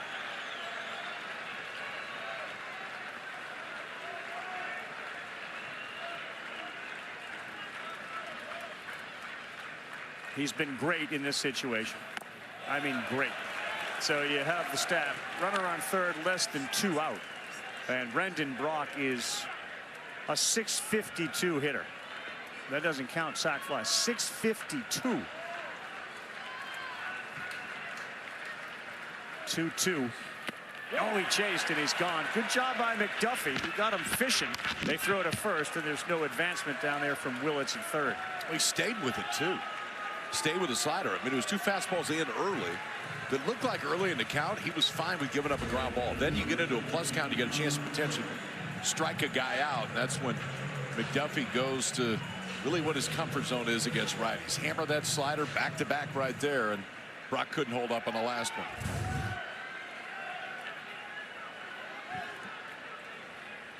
And one of the hottest hitters on the planet right now is Deshaun Harris, and he got a fastball there that it didn't swing at.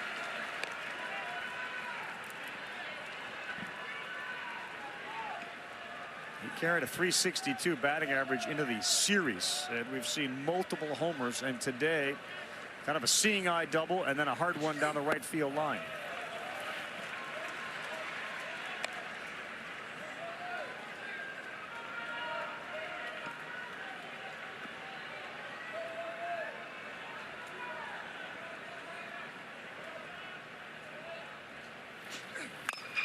And he golfs one into center. Hall dives and makes the play.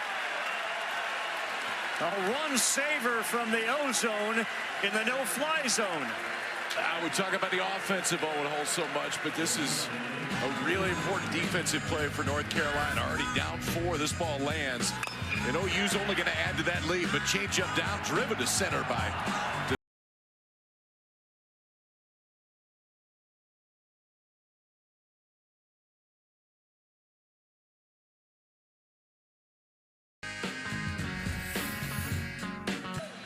All right, fellas, MLB action comes your way Monday. The Braves, who have a 7.5-game lead in the NL East over the Phillies, in San Diego to take on the Padres, who are right in the middle of the NL West in third place. Monday night, 10 Eastern, ESPN. You can stream it live on the ESPN app. Dave Fleming, Eduardo Perez, Jessica Mendoza will be there as Rager throws a first pitch fastball by the swing of Gavin Gallagher.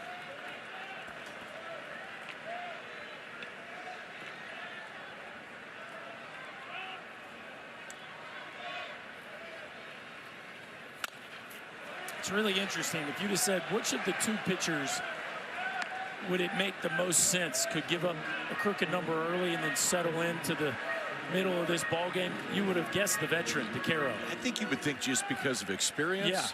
But when you talk to Skip Johnson about Cord Rager, I think you can understand why he's been able to withstand the punches so far. They rave about the competitiveness. They rave about a kid that ultimately, as a freshman, came in and I mean, Skip kind of told the story. He said, you know, somebody was screwing around with him one day and he shot him a look. They don't do that anymore. He's got plenty of respect when he walks in that dugout when he's standing 60 feet away. He's ready on a 1-2 to Gallagher, and that one misses. Another story about Rager, KP, was he was, you know, 91, 92, and then they moved his hand a little bit further away from his head, and he picked up 3-4 miles of velocity. As we watch him throw, maybe explain how that helped. You see, sometimes guys, it seems like they fight their arm angle a little bit. The truest way that you can tell what somebody's arm angle is to roll the ball at shortstop, tell them throw it first base. Because you don't think about it. You just take it, pick it up, you throw it. And sometimes guys get too mechanical on the mound, and that's what Skip did, is they took that out. Essentially made him more athletic in his move to home plate. 3-2, this one to left. Look like again off the end of the bat. Brock is coming in now. He's there to make the play, and Rager is rolling. He is, but he wasn't early. And this is the difference. Watch elevation. Up.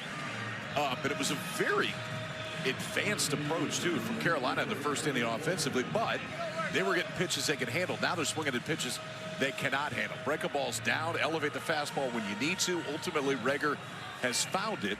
Then when he gets to 2 strikes, he's had the ability to get Carolina to go up and out of the zone. And he's navigated the top of the order with the exception of this guy, Paulson, who doubled his first time up but struck out the next time up. And just to pay off KP's point, 69% fastballs in the first inning when he gave up with 3 runs and 4 hits. 43%, so he's cut that back significantly in innings 2, 3, and 4 to use that more often, and he hasn't given up a run, and he's allowed 1 hit. And he's landed it. I mean, that's yes. The biggest thing. He's landed it, he's got ahead, and he's gotten into 2 strike counts.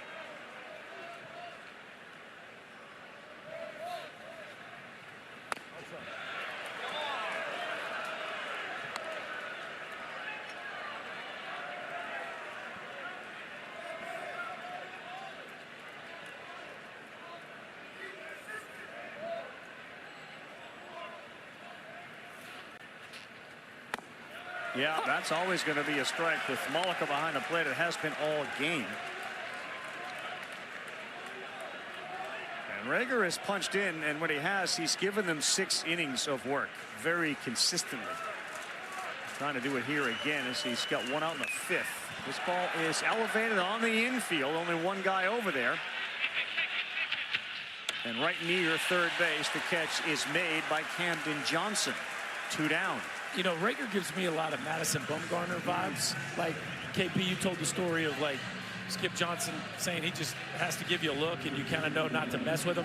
He's also a power-hitting first baseman, which is where they decided to change his arm slot, because when he plays first, he does throw like an infielder, like you were talking about, and the ball comes out naturally down there. I don't know if we're ever going to get to see him hit in college, but there's an athleticism to the way he moves and a physicality about him that just, to me, I see Bumgarner in him. He was the #1 rated first baseman in the state of Texas.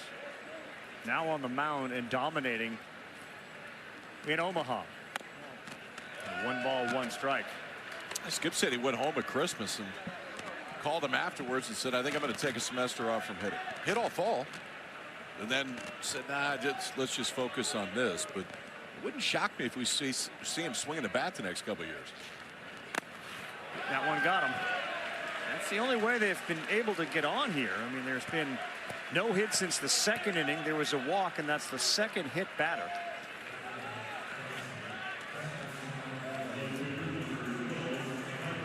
Comes with 2 down. Feels like Carolina is going to need to run into one to get themselves back in striking distance in this ball game. Howe's run into 4 of them this year. He's walked and struck out. Hall appeared to kind of limp off the field. Good news is he's back there on a railing ready to go back in. Breaking pitch misses.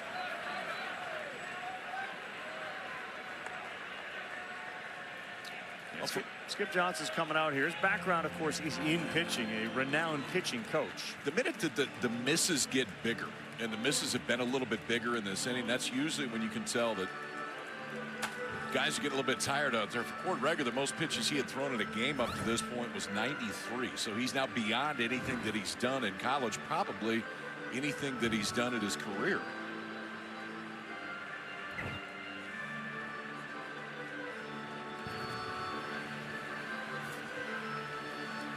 Skip's out there talking. The other story he told today was about Chance Ruffin, a name very familiar to, you know, baseball fans, college baseball fans. But for a while, Chance just couldn't find it. And then there was that, again, the epiphany where on a cold day, I think it was in Missouri, you know, he goes out there basically in short sleeves and just said, I am owning this game. And from that point on, Chance Ruffin became a star. He's got great faith in his players. You got to have a lot of faith if you throw 3 freshmen at the College World Series in a starter's role, and that's exactly what Oklahoma has done. It now the 4th game here, all of them have been started by freshmen. That meeting came with a 1-0 count to Howe.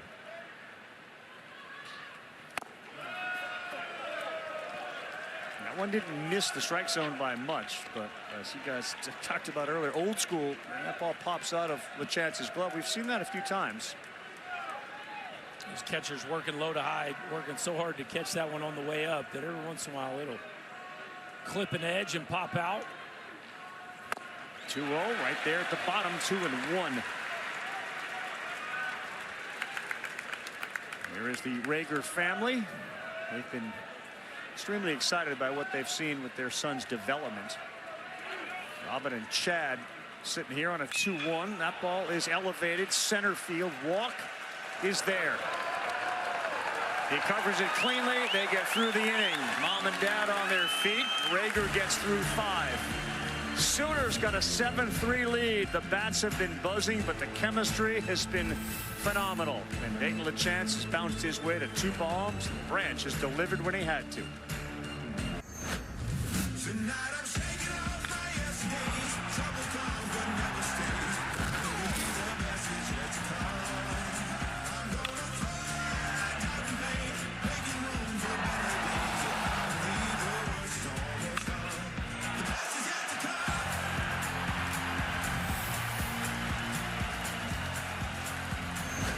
LeChance and company comfortable where they are right now. McDuffie back on the mound for Carolina.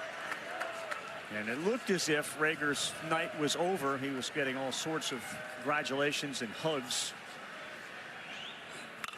That ball hit hard. Diving is Paulson. It gets right by him to second base, and the throw is coming in, and standing in there sliding now with a double is Dayton Taki, the 8th hitter. Bottom of the order, continues to do some damage for the Sooners. Been slow sledding here of late for Dayton Taki, but he finds a pitch he likes. Change up on the inner third. Look at him put his nose down. You talk about hunting extra bases. Put that nose down, find that top gear, and even the Sooner first baseman can run, boys.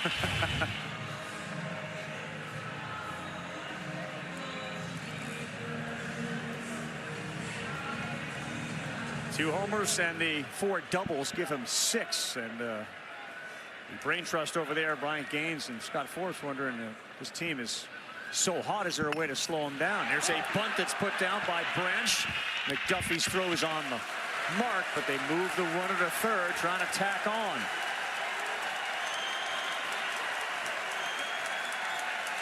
Well done right there. This kind of done everything right today offensively. Now you're going to force North Carolina to bring that infield in, you would think, in this spot as Jason walks up to the plate. I do think if you're Carolina, you got to start thinking about McDuffie. Because, I mean, at this point, can he come back tomorrow? Yes. You got a lot of work to get back in this thing right now, and I think you want to make sure you get enough bullets.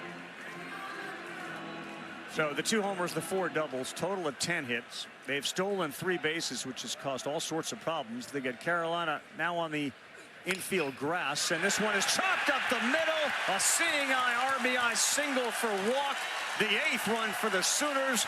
They lead by 5, and that guy is feeling really comfortable.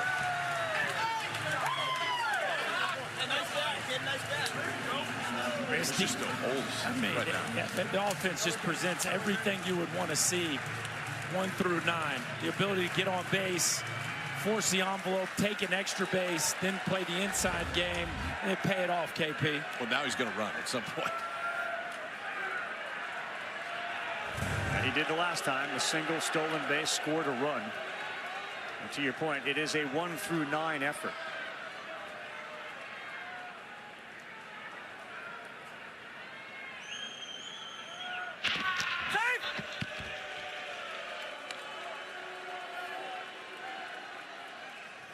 The only batter in the order is Trey Gamble, who is yet to be on base. Everyone else has reached base for the Sooners here in the top of the 6th. We saw Walk already steal the bag against McDuffie with that momentum lead, and you watch him over at first base. He keeps his feet moving the entire time. Looks kind of a narrow stance, but he just kind of keeps his feet moving and keeps that fake steal there. And if he gets the timing as he keeps his momentum, he's gone. And good luck trying to catch him.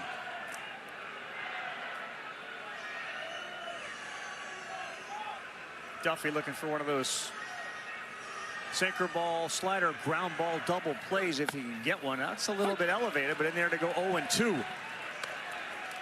And KP, to me, if you're McDuffie, you want to come set early so that you can hold for a while. Stay there. You got to hold his momentum and try to slow him down. Camden Johnson came in with just 1 hit. He's got 2 today. And this guy is a freakish athlete, isn't he? Out of Boerne, Texas and Wichita State.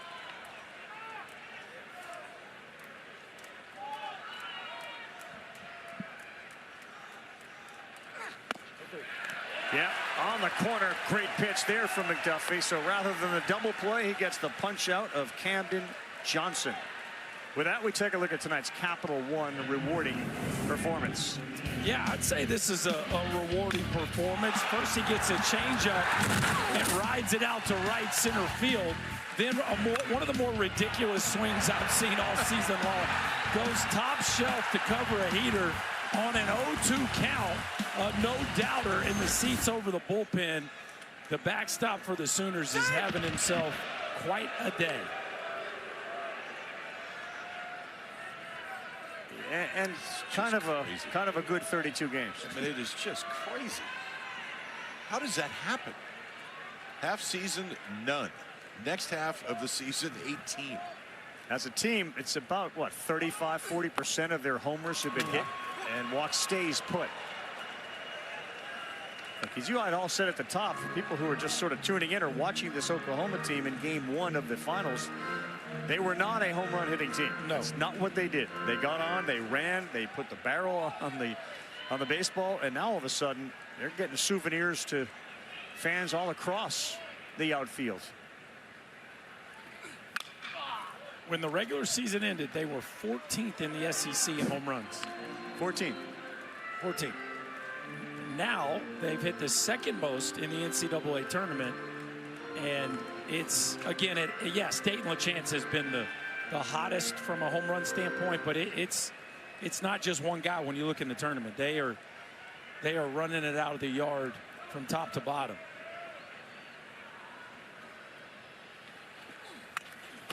Oh, boy.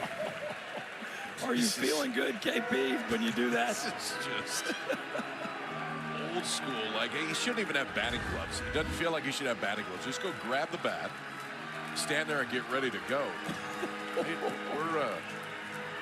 We're not trying to shorten up and shoot it to right No, he almost knocked himself out with his shoulder right to the kisser, the big maple out of Canada with 2 blasts today, and a 1-2 for McDuffie with 2 down in the 6th. Try to elevate, and LaChance sends it sky high. It's up there for a while. Howe is calling him off, and he's there to make the play. Some hang time on that one from LaChance. 8-3. Yeah, the old ABC thrill of victory, agony of defeat, as we come across the street from the Blatt restaurant and you come inside Charles Schwab. Big crowd on hand. The Final Four was West Virginia and Georgia, and Carolina and Oklahoma beat them in 2 games. He will not get that 6th inning number that we saw with Paul Skeens, but Rager gives you 5. He throws 100, which is a season high, and it continues to trend. You got a new pitcher on the mound, but through the course of this College World Series, Rager, Weslowski, Mercurius, brother Mercurius, and Jackson Cleveland, they've used 5 pitchers. That's it. Yeah, I mean, Gavin Jones thrown once in the postseason, but now he's on right here, and I think they're probably trying to bridge a gap. Maybe to have one of those 2, LJ Mercurius, to close this one out. So Gavin Jones on for the 22nd time. Pretty fastball heavy. Throws it about 70%, and he'll live mid-90s. And he gets the bottom 3rd of the order in Heineck, Winslow, and French. And another one that pops out of the glove of LaChance, who just missed another what appeared to be long home run. He got underneath that fly ball, and it was up there for a long, long time. Heineck, a sac fly and a strikeout.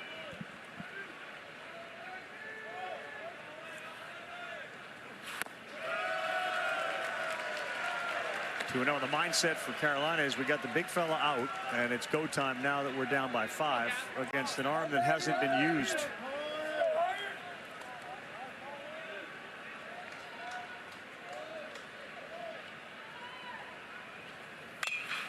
Hard, and there you go. Leadoff single for Heineck, his 2nd hit in Omaha, and a leadoff single from the number 7 hitter. Latest news, insight, in-depth analysis from the 2026 College World Series.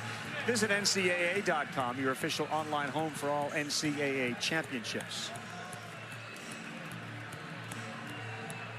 And after the first inning, in which Schaffner and Hull and Gallagher and Paulson all delivered 4 consecutive hits, they have not been able to string anything together. Winslow has been taken out, and a pinch hitter is coming in for the North Carolina Tar Heels. Rom Kellis, big athletic, physical corner outfielder for the Tar Heels. Also handles left-handers well. 6'1", 215. First pitch, changeup, good one.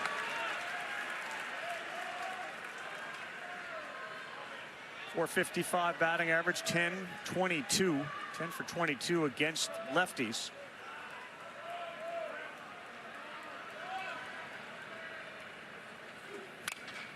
And that one is popped up and coming straight back. Yeah, if you were Scott Ford starting the ball game, looking for an opportunity to get Kellis in there, this is it.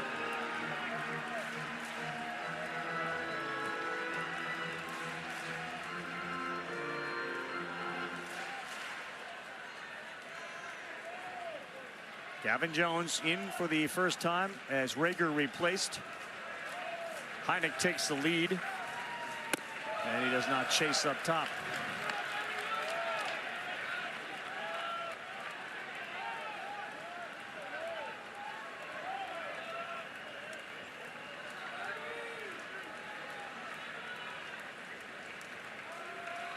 See LaChance setting up way outside, trying to get Chase. He came back in over the plate. It's 2-2.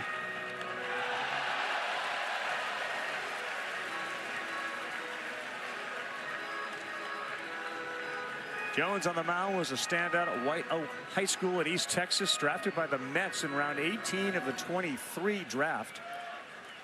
He was at another McLennan Community College in Waco, Texas, before he transferred over here to Oklahoma. 1-2. This one hit pretty well to center field. And Walk is there and shy of the wall to make the play. That thing was squared up pretty well, but the wrong part of the ballpark for Rob Kellis. Not today. A couple days ago, that wind blowing out. That ball's probably got a pretty good chance to carry out, but center field's still going to play big, and Kellis didn't miss it by much, but enough room for Jason Walk to go get it. 403-foot fly out. That was almost a serious pinch hit call there by Scott Forbes, but stays in the ballpark by a few feet.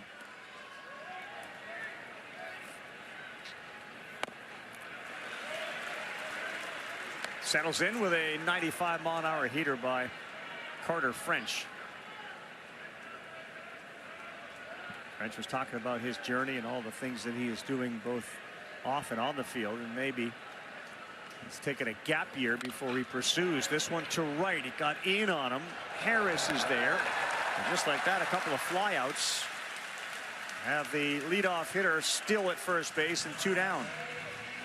Well, Gavin Jones doesn't give you a ton to wrestle with as a hitter. It's, again, very high fastball usage, but to lefties, KP, it's almost 74% fastballs. Well, he doesn't spin it much either. I mean, it's primarily fastball change. You see a few cutters, but you're not going to get that big top to bottom breakable that we saw with Rager. His look is a little bit different. Back to the top, Schaffner. There is a spinner, but it's off.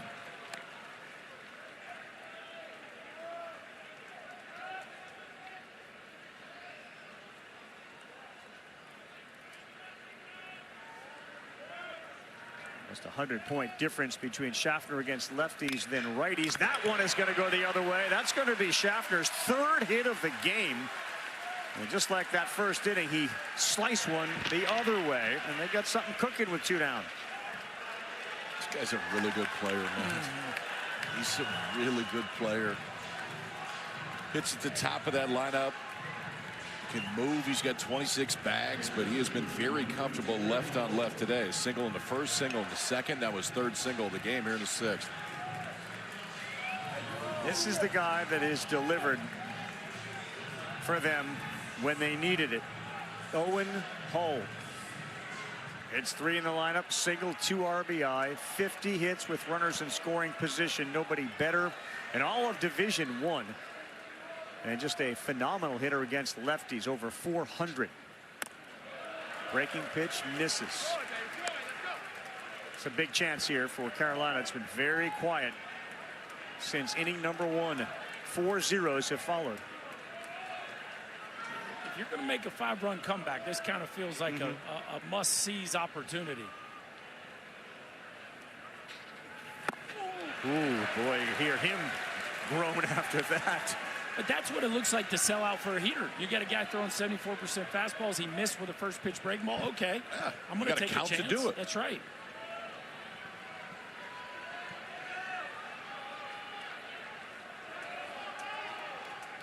Heineck is at second. Schaffner is at first. And the next one is high to Hull.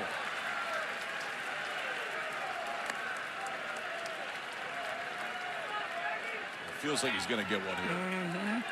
When you're 75% fastballs to left-handers and you try to spin 3 in a row, at some point he's going back to number 1. It feels like it will be right here. 85 big runs batted in on the season for Hull. That was one. A little bit late on it, 94, and fouled it off. Good location, too, from Gavin Jones. Well, and that's why you throw 3 in a row, right, KP? Get him off the scent, get him off the heater. Now you at least have him thinking about a breaking ball and a 2-strike count.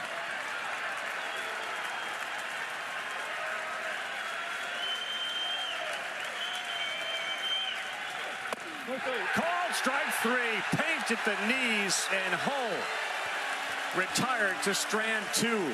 Good job, Gavin Jones. How about Gavin Jones? Stick your chest out, young man, facing the best hitter in the Carolina lineup. 3 breaking balls to start. And then 2 heaters that blow away. Hall lock him up at the bottom of the zone. The Sooners keep a 5-run lead. What a performance for your first time at the College World Series.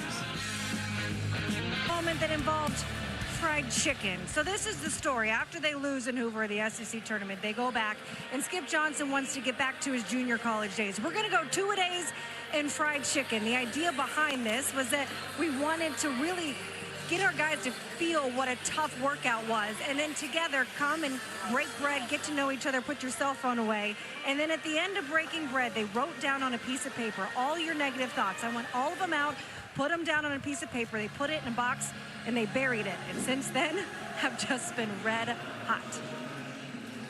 That is a good story for sure. The fried chicken thing worked. In fact, the idea that it might be a punishment, KB, some of the kids were like, oh, I love fried chicken. Is that a punishment? Yeah. It doesn't seem like we're doing anything wrong. New pitcher is Tom Shomolsky, a lefty for North Carolina, making his 16th appearance of the season. As we start the 7th inning, Willits goes from the right side. 2-0.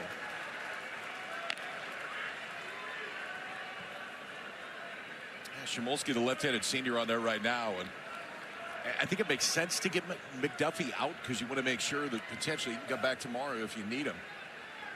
It's going to take some work for Carolina to get back in this. If they're going to win this thing, McDuffie will be in the middle of it, well, at least one of the next 2 days. Game 2 is scheduled for tomorrow, 2:30 Eastern time on ABC. Willits, Gamble, Brock for Shomolsky. Oh, good slider there, 2-2.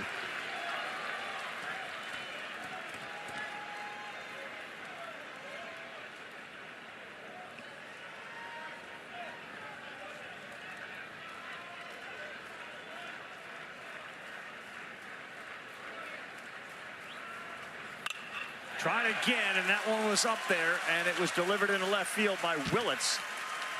Second consecutive plate appearance that he has delivered. He's got the double and now the single. This time from the right side for the switch hitter. Willits had been from the left side up until this point. Now got a slider working back in towards his barrel right there. You see the arm angle drop a little bit too for Shomolsky too, and it flattened that breakup ball out. Jackson Willits got plenty of it. No, you's got the leadoff man on here in the 7th. Pretty relentless approach, hasn't it been, KB, from the Chris, I should say, from the Oklahoma offense? Yeah, it absolutely has.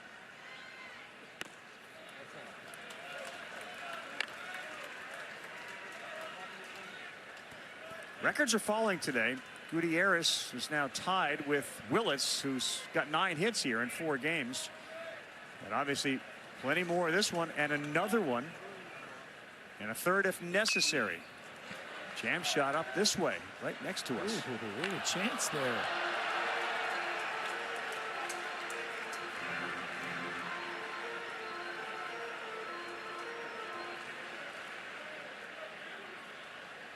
Gamble ended the season on a bit of a heater himself, like the rest of the team, but he was right in the middle of it. The DH hasn't reached yet today. That's right down Broadway.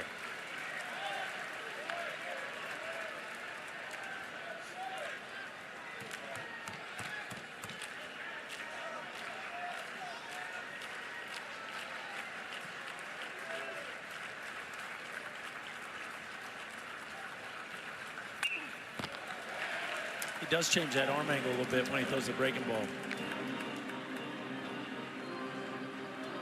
You just got to make sure if you're going to do that you're throwing everything else from down there too a couple times, and it can't be a tell, but both times he's gone down, dropped that arm angle, it's been a slider.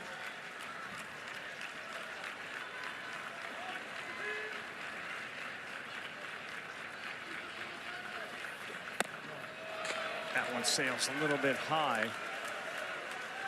And for Gamble, who has yet to join the party, everyone else has been. At least one Oklahoma base hit in every inning. The relentless approach for them.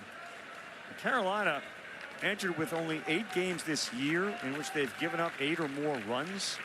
That's on the corner and paint there from Jamolski. And a strikeout. Gamble. Tried to spin a few. They just went glove side fastball, stuck it on the outside part. Get Gamble looking.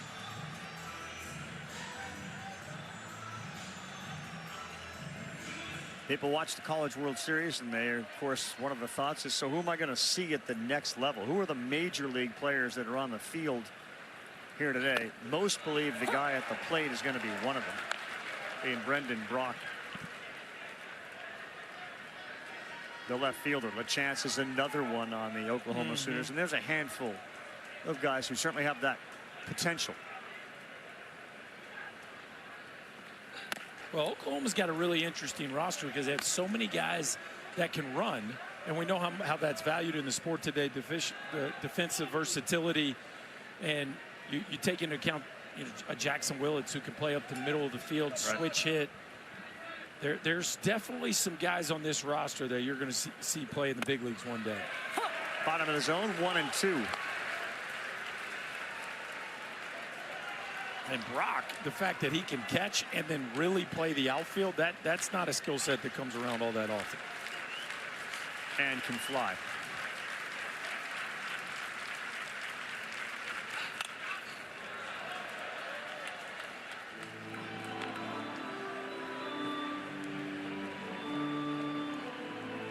Oklahoma leads 8-3 in the 7th game, one of the men's College World Series finals.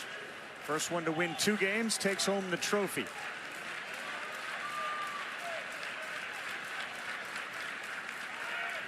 And the Sooners have 2 of those. They won it in 1951 and 1994. They were beaten by this team, North Carolina, in the regionals last year. But they have won 8 in a row overall, and 5 of those 8 wins have come against top 10 teams. Carolina's got 3 on the left side of the infield on a 1-2 pitch. Before it comes, they got him trapped. Good throw down there, and out at second base. Jamolski. And it is one of those spots where it's an advantage to have a left-handed first baseman, because the second throw, so in this case the throw to second base, is just easier to make. Clear yourself, get a little bit of room, and then he got it to him in plenty of time, Ricky. Really short arm stroke there by Paulson. You see a lot of left-handers that have a long arm. That is a really short arm, an accurate throw. Nice job there, too, by Gallagher of clearing space. And Brock then goes and fishes. And Paulson puts the foot down on the bag. We go bottom 7 after back-to-back punch-outs and a caught stealing. When we return, 3, 4, and 5 for the Heels, needing a bunch. 5K fun run. Say hi. Welcome back, everyone, to the NCAA Men's College World Series. It's presented by Capital One. What's in your wallet?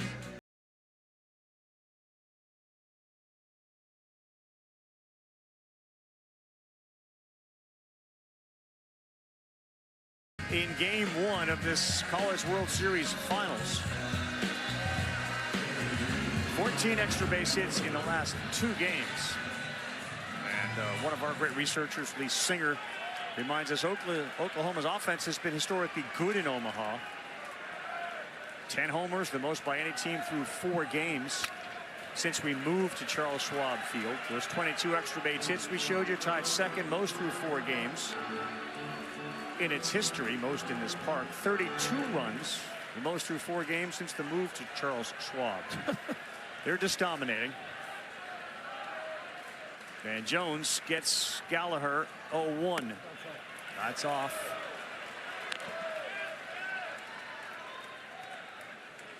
Had the chance last half with Owen Hull up, and he struck out looking on a Gavin Jones fastball.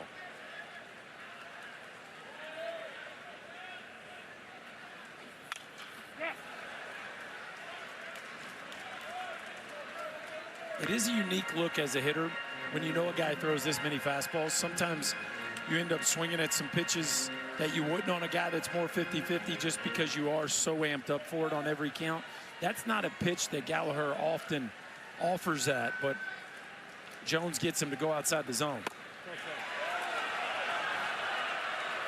Just outside.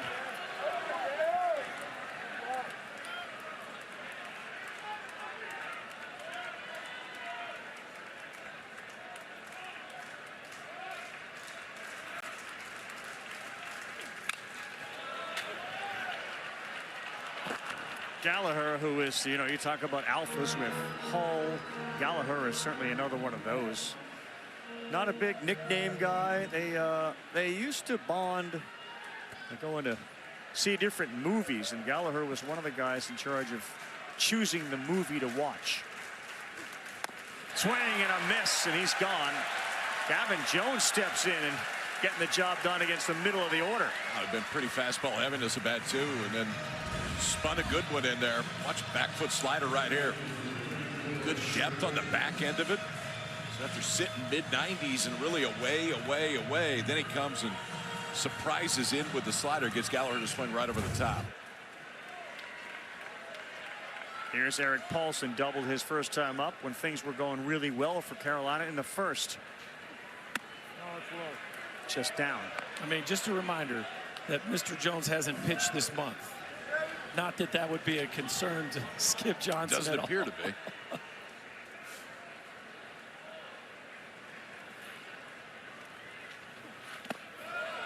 Paulson takes another one, 2-0. I do think the contagious piece of how everybody's performing on this team, it's like, if it's my time, okay, cool. I'll go out and I'll hold the rope. Everybody else is doing their job. There is a momentum around this team right now that is so noticeable. He lands that. Look, you talk to Skip and you get the real feeling of how much he trusts his people to throw strikes. He makes it very matter of fact. When he talks, well, they're going to throw strikes. That's what we do. And anybody that's out there, we trust to throw strikes. So the idea that he's called on Gavin Jones or stuck with Rager through the first, or leaves a freshman like Mercurius right there, in a game to start, and Kozlowski, what else are they going to be doing? And they've certainly bought in. Paulson will draw the walk on 5 pitches from Jones. He will go down to first.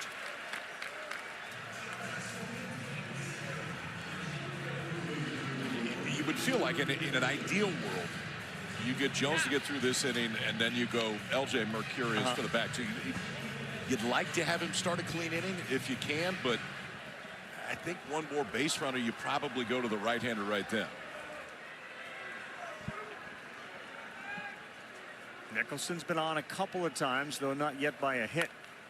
Check swing there.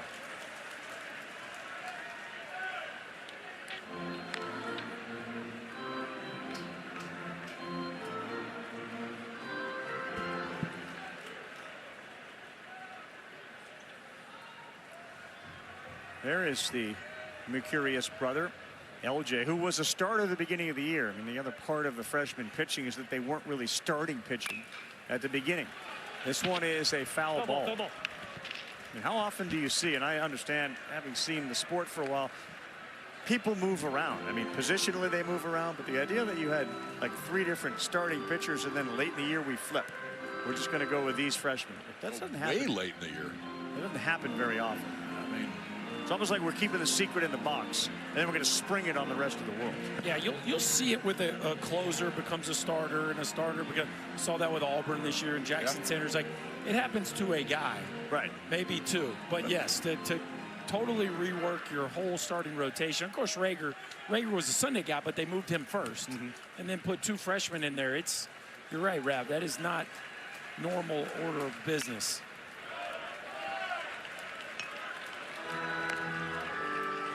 But looks kind of brilliant at this point so far. As so far.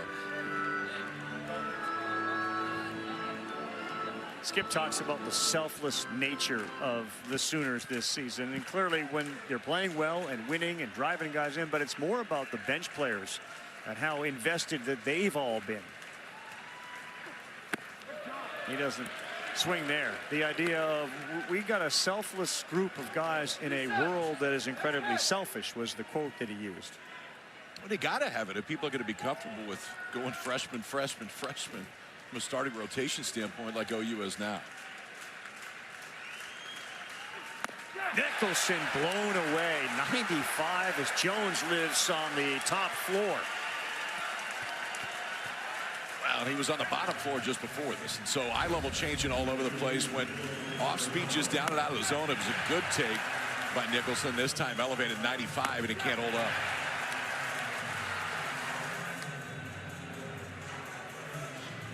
Get straight through that four-seamer too, and just keep it right at the top of the zone. Next up, Tyler Howe. Walk and a strikeout, flew out to center. LeChance lost that one. That's going to allow Paulson to jog on down to second base. Continues to be a little bit of an issue tonight for LeChance catching the baseball. Berkey, let's just paint the picture of what the bottom of the orders have done for both of these teams and how Oklahoma's been carried to some degree. 4 for 11, 2 RBIs and 4 runs, and the guys at the bottom for Carolina just have 1 hit, and that was off the bat of Heineck in the 6th. Yeah, the 4 runs piece for me is what jumps off the page there. Yes, you get the knocks and some run scoring hits, but if you can get guys on base for the top of that order right now, that is a winning recipe for the Sooners. Ooh. He's got it working, the breaking pitch and the fastball up as he looks to put Howe away with Paulson out there at second, and the Sooners and their fan base on their feet looking to push this thing to the 8th with a 5-run lead. He hit the glove, but the glove was outside.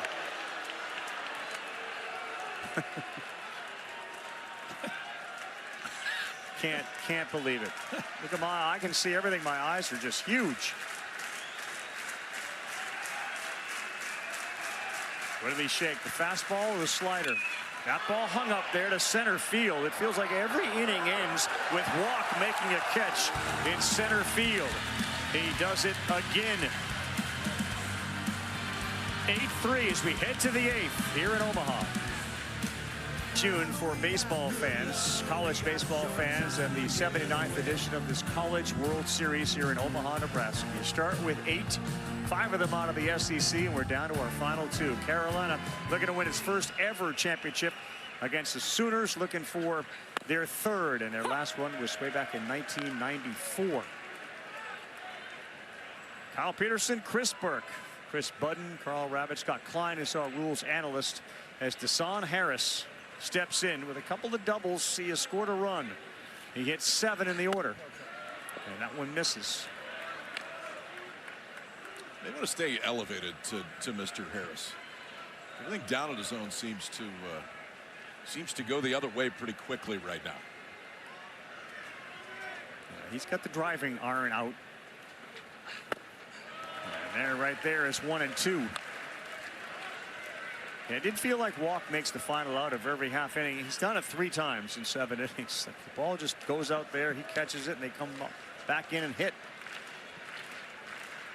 It's a big outfield, and he seems to be very comfortable.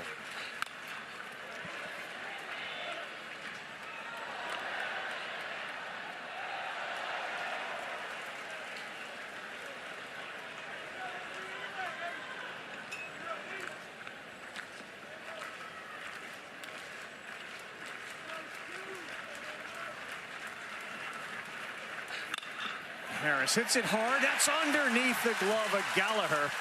104 miles an hour off the bat. It got on the second baseman very quickly.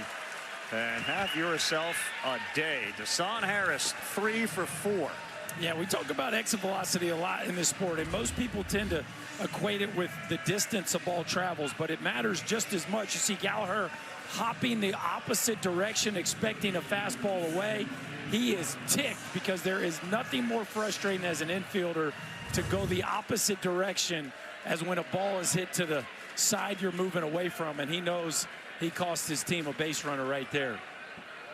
Leadoff single. Harris, healthy lead. That one misses to Dayton Taki. Doubled his last time up, scored a run. It showed some speed in getting to second base.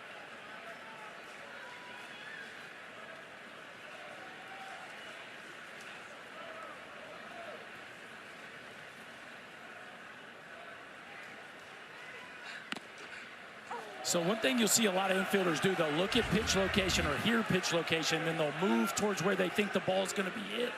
He's moving to his right, the ball get hit to his left, and that is why you see him so frustrated right there. Took himself out of position, playing the percentages, but he got burned there.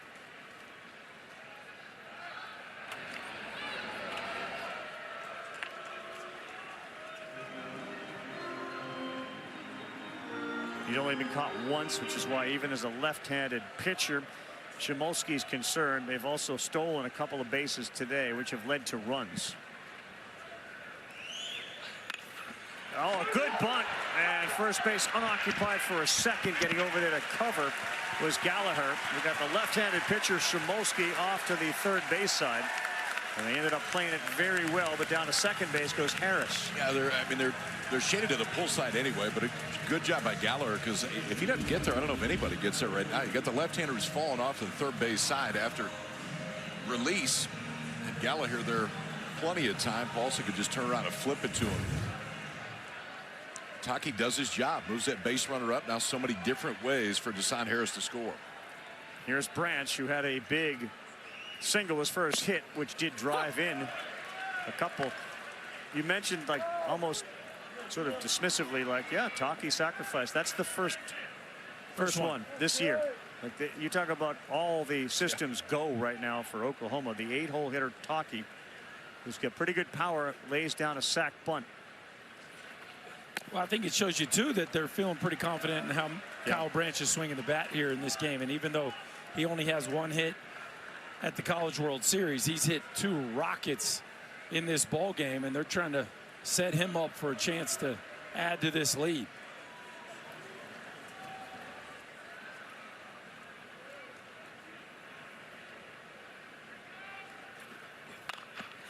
And a little blooper. It's in the glove of Paulson. He came in, and for a second, it just felt like that one may be over his head, but off the end of the bat for Branch, and Paulson makes the play.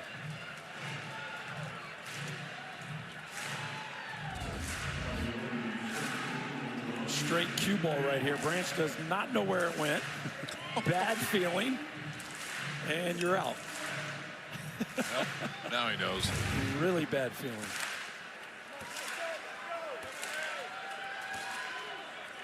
Here is Walk.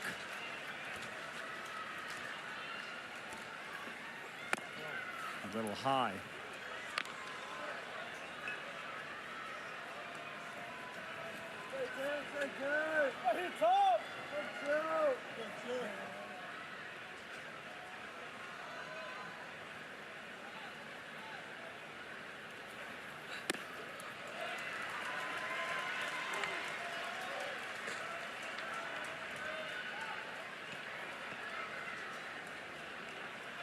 Hasn't gone the way that Forbes wanted it with his starter. DeCaro giving up 7 runs in this one. He'd been so great. He'd been great against Oklahoma. He'd been great here in Omaha. 2-0, and it's fouled off.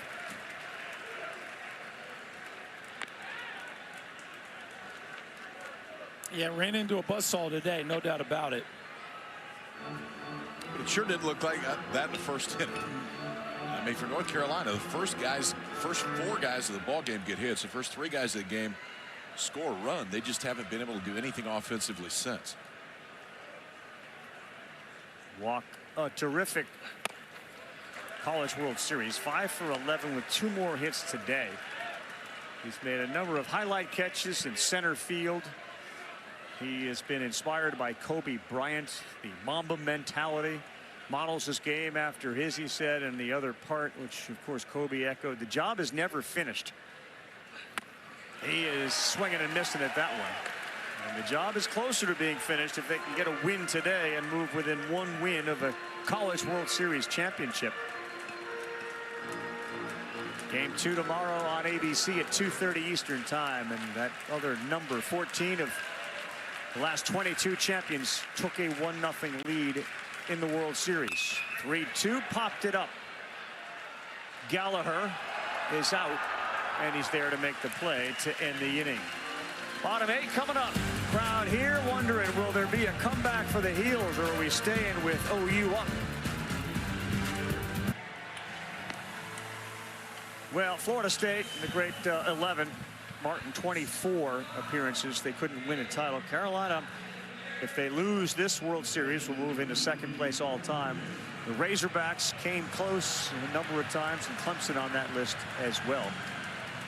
The offense was phenomenal out of the gate. Rager then settled in. I mean, 3 hits since the first 4 at bats, 1 for 15 with runners on. And it's been the combination of Rager and now Gavin Jones. Heineck will lead things off. We're in the bottom of the 8th inning. Surprised Gavin Jones still out there. I did not think we would see the left-hander go back out there for what is now his 3rd inning of work.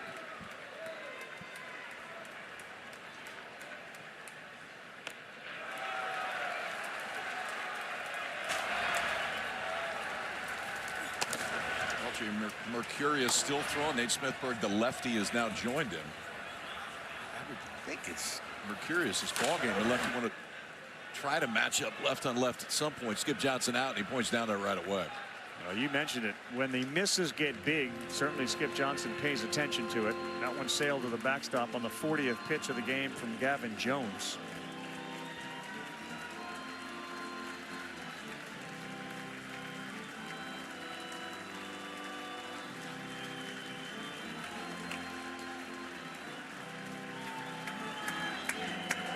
LJ Mercurius is coming into this game, but hold on a sec. The umpires are telling him, Scott, they're sending him back.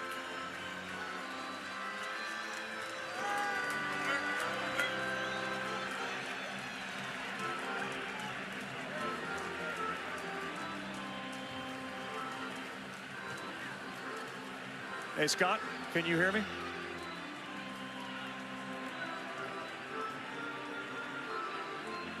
Well, we've seen a number of pitching changes in the middle of the inning. Why was he sent back? Yeah, he's got to face a hitter here because he crossed the line, and they did not pitch hit. Okay. So to start the inning, since he went out there, he's got to face a hitter. Because Skip Johnson clearly wanted to go to the bullpen. He pointed there when he came out of the dugout. Immediately. That's correct. Well, I didn't know that rule. Apparently Skip didn't either. No. Interesting. We've seen 2-0 substitutions quite a bit, times, but I guess not to start the inning. Interesting. Well, it's a 3-0 to Heineck, and that's in there. So as soon as the pitcher crosses the line, Scott, is that just so people at home would understand it? Yeah, when the pitcher crosses the line, he's got to face that first hitter. Lead off the inning. Thank you.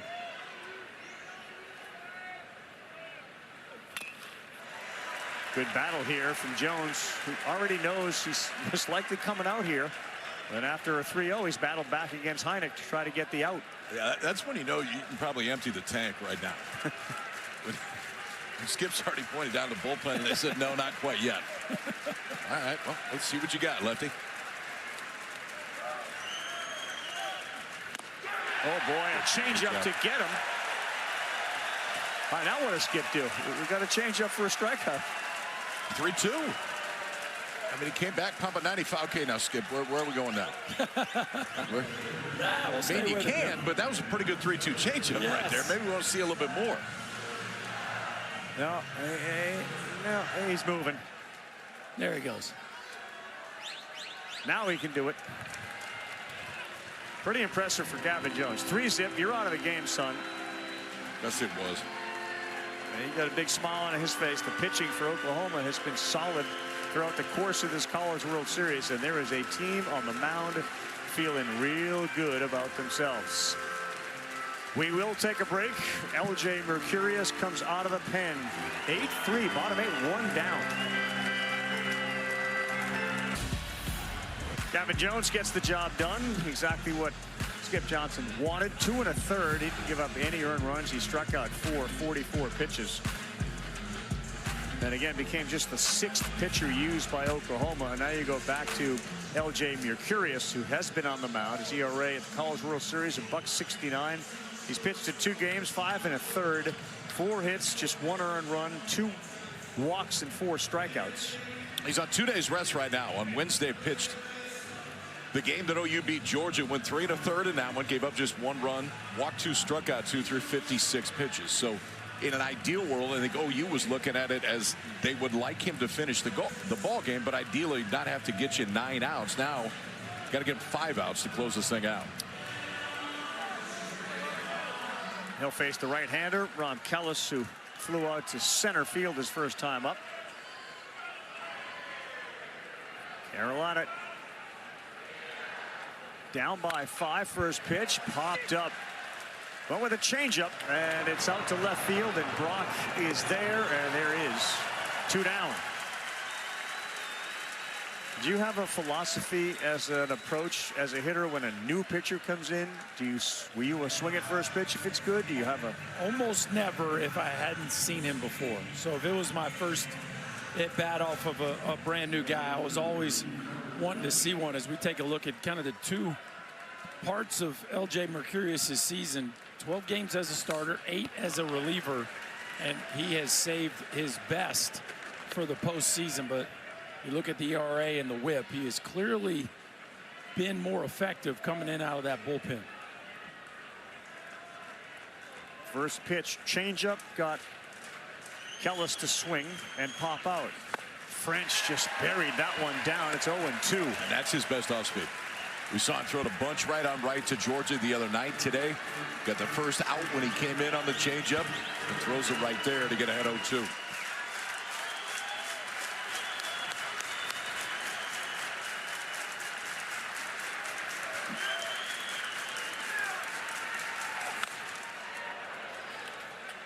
Pretty good. When you go 96 in on the knuckles and you have that very 86 mile-an-hour changeup, the Mercurius brothers have proven to be very, very important here in this College World Series.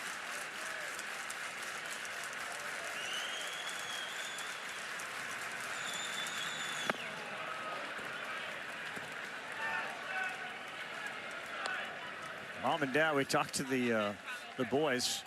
Xander and LJ's mom, Christina. Dad is one of those, and I know most baseball people can relate to it. He walks. He doesn't like to sit still, so he's up moving around.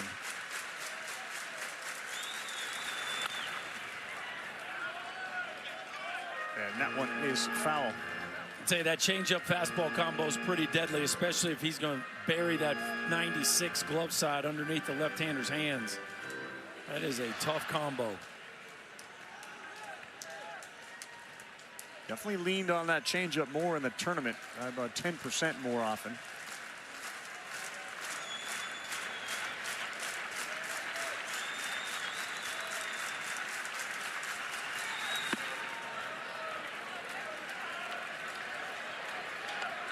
What did Xander say about his folks after the game the other night? They raised really good kids. They raised really good kids. It was a great comment.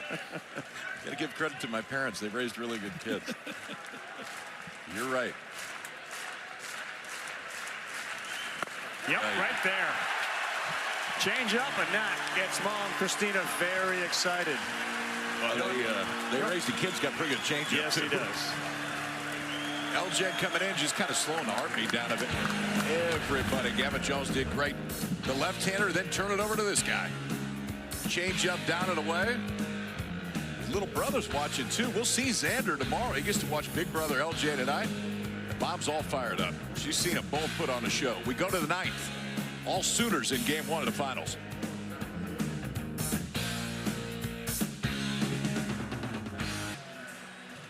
Yeah, a giant Ferris wheel next door to Charles Schwab.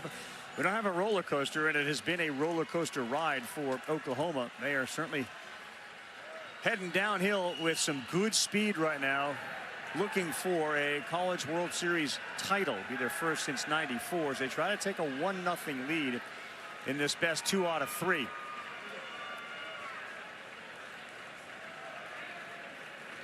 DeCaro, McDuffie, and now Schmolsky trying to get through the 9th and get him back up.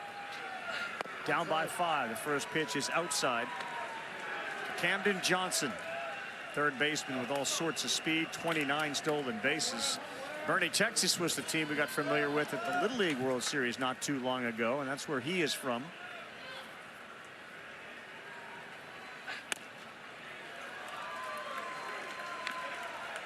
I think from Carolina's standpoint, you look at this, McDuffie should be in a spot you could use him tomorrow. They did not use Glauber at all. Shimolsky has done a very good job of holding it down and honestly saving the balance of that bullpen. Yeah, I think you're going to be fine to use McDuffie tomorrow. I think the concerning part is that it looked like Oklahoma saw him very well.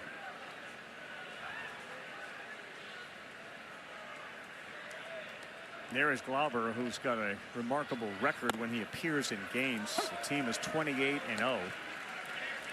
And Forbes said he and Mike Gaines will walk around and ask their relievers when they get to the ballpark, give me a number 1 to 5. How are you feeling? And most of the players will be very honest and say, I'm a 3.5 today, or I'm a 5. I'm good to go. Lands that breaking pitch, 3-2. Glauber has basically said, I'm a 5 every single time he's been approached. It sure looked like he's been a 5 here. I'll tell you that. Every time he's gone out, he has been incredible.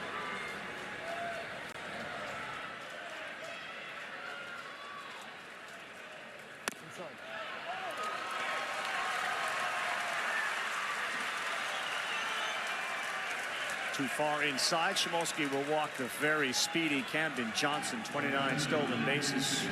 Go to first, and another chance for Dayton Lutchance. Who's been pretty loud with his barrel contact grab. Sorry, I had to steal that one from you.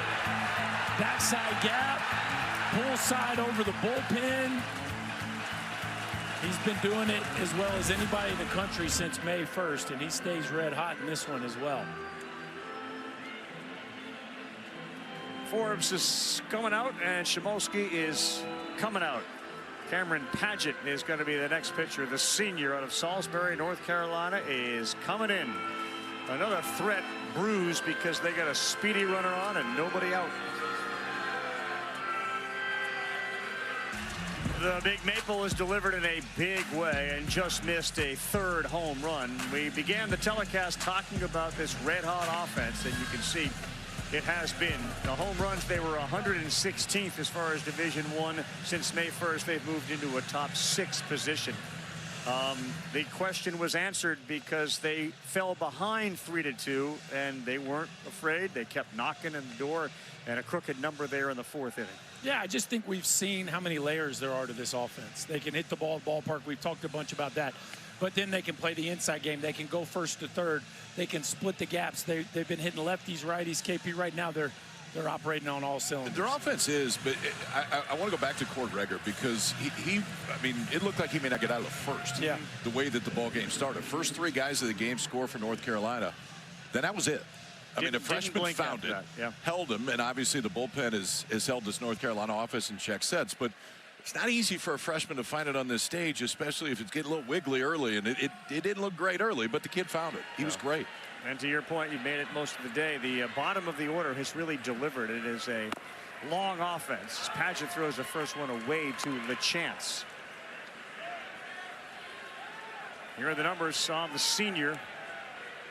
6.56 ERA. Strikeout to walk number is good. The hits not so much in 23 1/3, 31 of them. Change up there, and the chance is out in front. Oh, right on right changeup. Don't see that a ton from Padgett. It's more power stuff. It's a mid-90s fastball slider. He will throw some changes, more to lefties than righties, but a good one there. One of 13 junior college kids on the roster.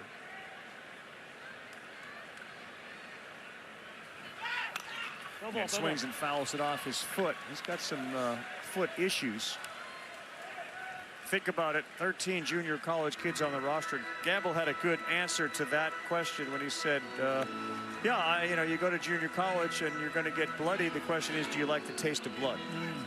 And it feels like many of these kids are okay with it. I mean, that Skip's background, too. I mean, Skip was a junior college coach for years and so has incredible connections to JUCO level all around the country, and he is beyond comfortable going to the junior college ranks to fill his roster. You also play in the Southeastern Conference. You're going to get punched in the mouth a few times, too, and they certainly did. So you learn how to almost become numb to that punch to the mouth, Ravi. Hard thing to become numb to, but I take your word for it. Okay. Light rain has started to fall here, so the stands, you see people starting to move up underneath the overhang. The chance is from Sherbrooke, Quebec, Canada. His mom hadn't seen him play since Christmas. And hadn't seen him in person since March. It's about a 1,700-mile trip from where they live to Oklahoma. And they were there for the 9-0 win, and they're not leaving because their son is on fire. Yeah, I'd want to hang around and watch him play, too. Yeah.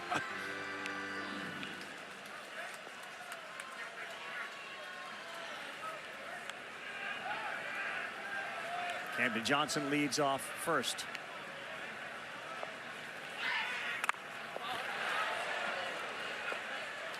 Spoiled a couple good ones. That thing just about bounced and he got a piece of it.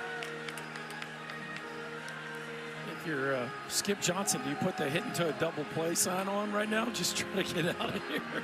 May not be a bad idea. Doesn't bother them. Again, this game was moved up because of what we're starting to deal with here now. On a 1-2, he will not chase that. The trouble with the forecast is that there's not any indication that once it starts, it stops until tomorrow.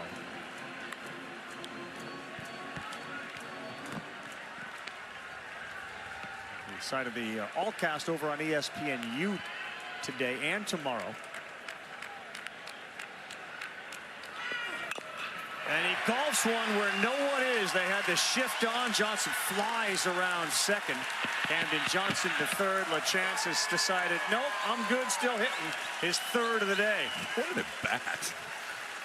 I mean, right on right changeup, hook it foul. Get a breaking ball that basically bounces. Foul it off. And now a fastball that is a ball. But it's down and out of the zone. He's covering everything today. Doesn't matter where it is. Yeah, this is the definition of carving one into right center field. That looked like a Scheffler knockdown cut around a tree. That was pretty special right there. Willits goes back to the left side. Change up in there for strike one. It feels like very soon in the outfield, only those without shirts, tarps off, will be the people out there. Because that is a growing contingent in center field here in Omaha. Not bothered by the rain. Left field to the line goes Howe, still going over. He leaps and he cannot get it. Now, do you think as an outfielder there, when the ball's foul, you got a runner on third, we're down 5, don't catch it? Because it's quite clear Johnson's going to score easily. Yeah, I think at this point, probably both teams are okay with outs. I think if you're North Carolina, take your outs. Your out. Okay. Yeah. Yes. He is living a really good life right now.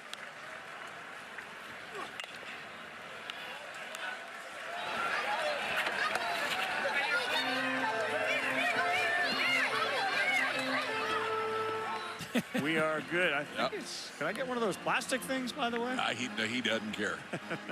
He's like, if they're taking their shirt off, I'm taking my shirt off too. I am in.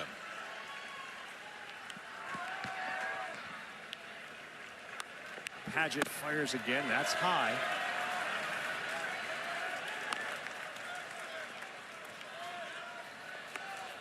The loyal fans not moving as they want to see this thing cross the finish line, and it is a race against the rain, which is coming down a little harder now. Here in the ninth, first and third, nobody out. Willits has been very good with 2 strikes and runners on. That is just off.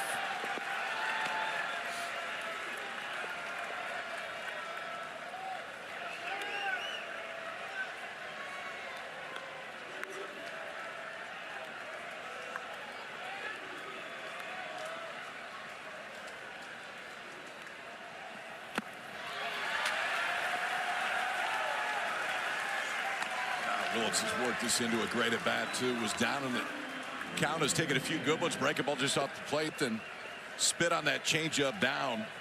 Got it back to a full count. And he's got a couple of more RBI opportunities. Double and a single. Then he got picked off.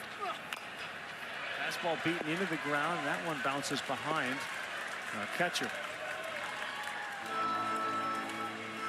Pretty good baseball family right here, Berkey. Yeah. Willetts family. And it's pretty interesting based on the proposal yesterday that came down from Major League Baseball to think about what could have been had if that rule goes through, what this infield would have looked like, as Reggie Willetts' middle son, Eli, was the first pick of the draft last year by the Nationals. 3-2 up the middle. Gallagher, Schaffner, turn it. They get another run in to lead it 9-3, but the double play erases a couple.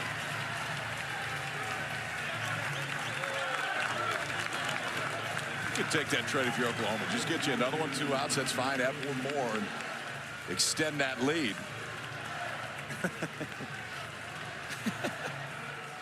Not sure he's liking it as much. See, now we're kind of thinking. Does he want cover? Yeah, I think he's into that now.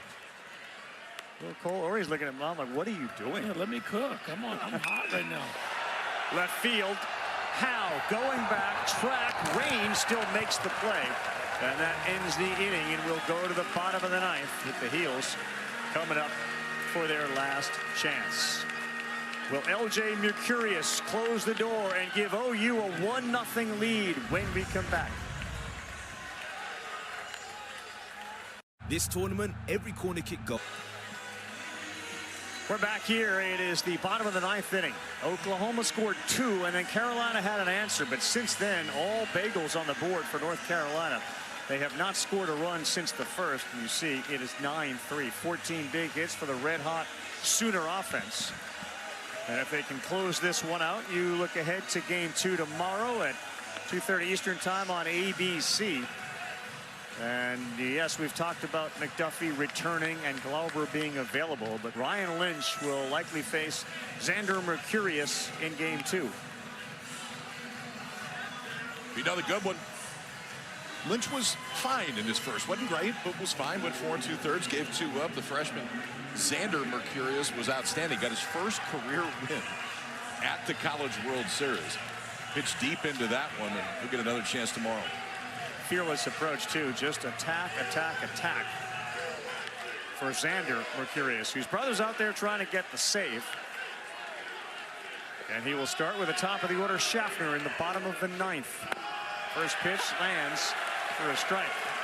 Great image, if you didn't see it during Xander's start, was LJ in the bullpen reading a book because he was anxious for his brother on the mound. That one is down, 1 ball, 1 strike. Xander, when LJ pitches, is not nervous. Doesn't feel there's any pressure on his brother, but maybe it's confidence, and the two very different personalities. And that is in there. It's 1-2 with a fastball at 95. There is good stuff coming out of the right arm of LJ Mercurius.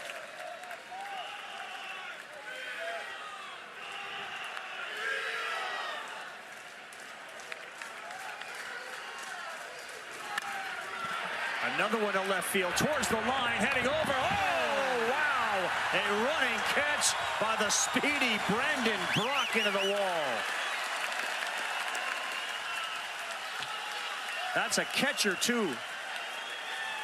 You could have fooled me. I mean, this is pretty on both ends. Schaffner goes down there and smokes it down the line, and then Brock at full speed into the padding down the left field line. There is no blink in that young man as he catches it in the palm and then takes on the wall. Oh, yeah, by the way, a driving rainstorm. Yeah, he's looking up in the rain, too.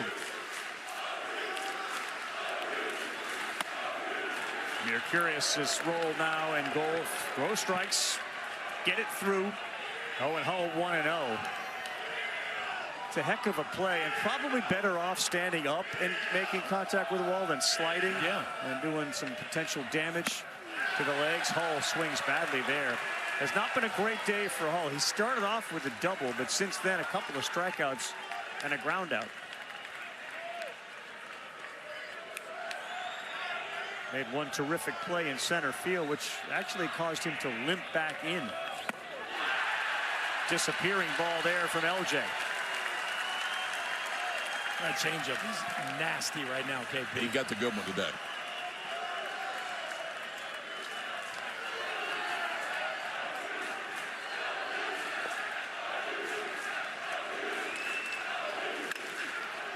On the ground in the shift, and that's an easy one, and there is 2 down. And Oklahoma an out away from taking a critical 1-0 lead in this College World Series. Fellas, last time Oklahoma was here, they were playing Ole Miss in a championship game, and it was heavy Rebel fans that weekend.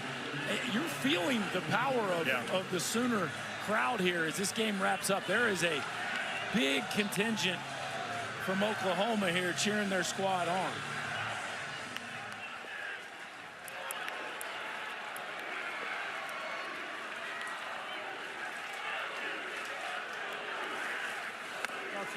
That's outside. To your point about that last trip here, they had a similar feel. They kind of rolled through the postseason right up until the finals and then got beaten by Ole Miss. So they're trying to obviously flip that script as well and are in a enviable position right now. 2-0 to Gallagher, up by 6.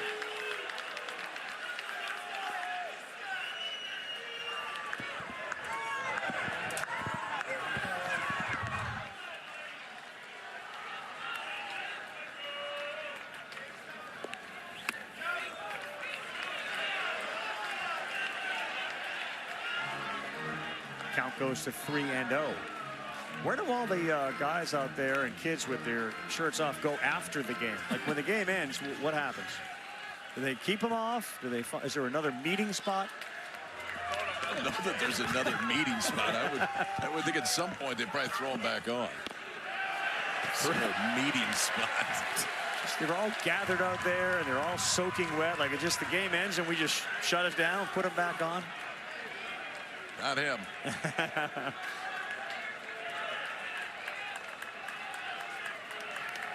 Nope, that's going to be ball 4 to Gallagher.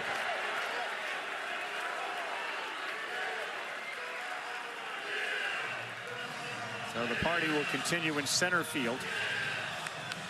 You look down that first base side and the third, and nearly everybody that's here right now is underneath the cover of the rain. And another chance for Eric Paulson. Doubled in the first, and very symbolic of the rest of the team. And then a strikeout. Going to pop out to short. And to the bat.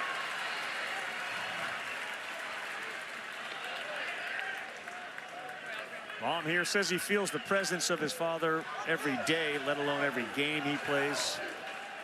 New York Police Department detective who was there, called into duty after 9/11 to help with the investigation. That is in there. It's 0-2.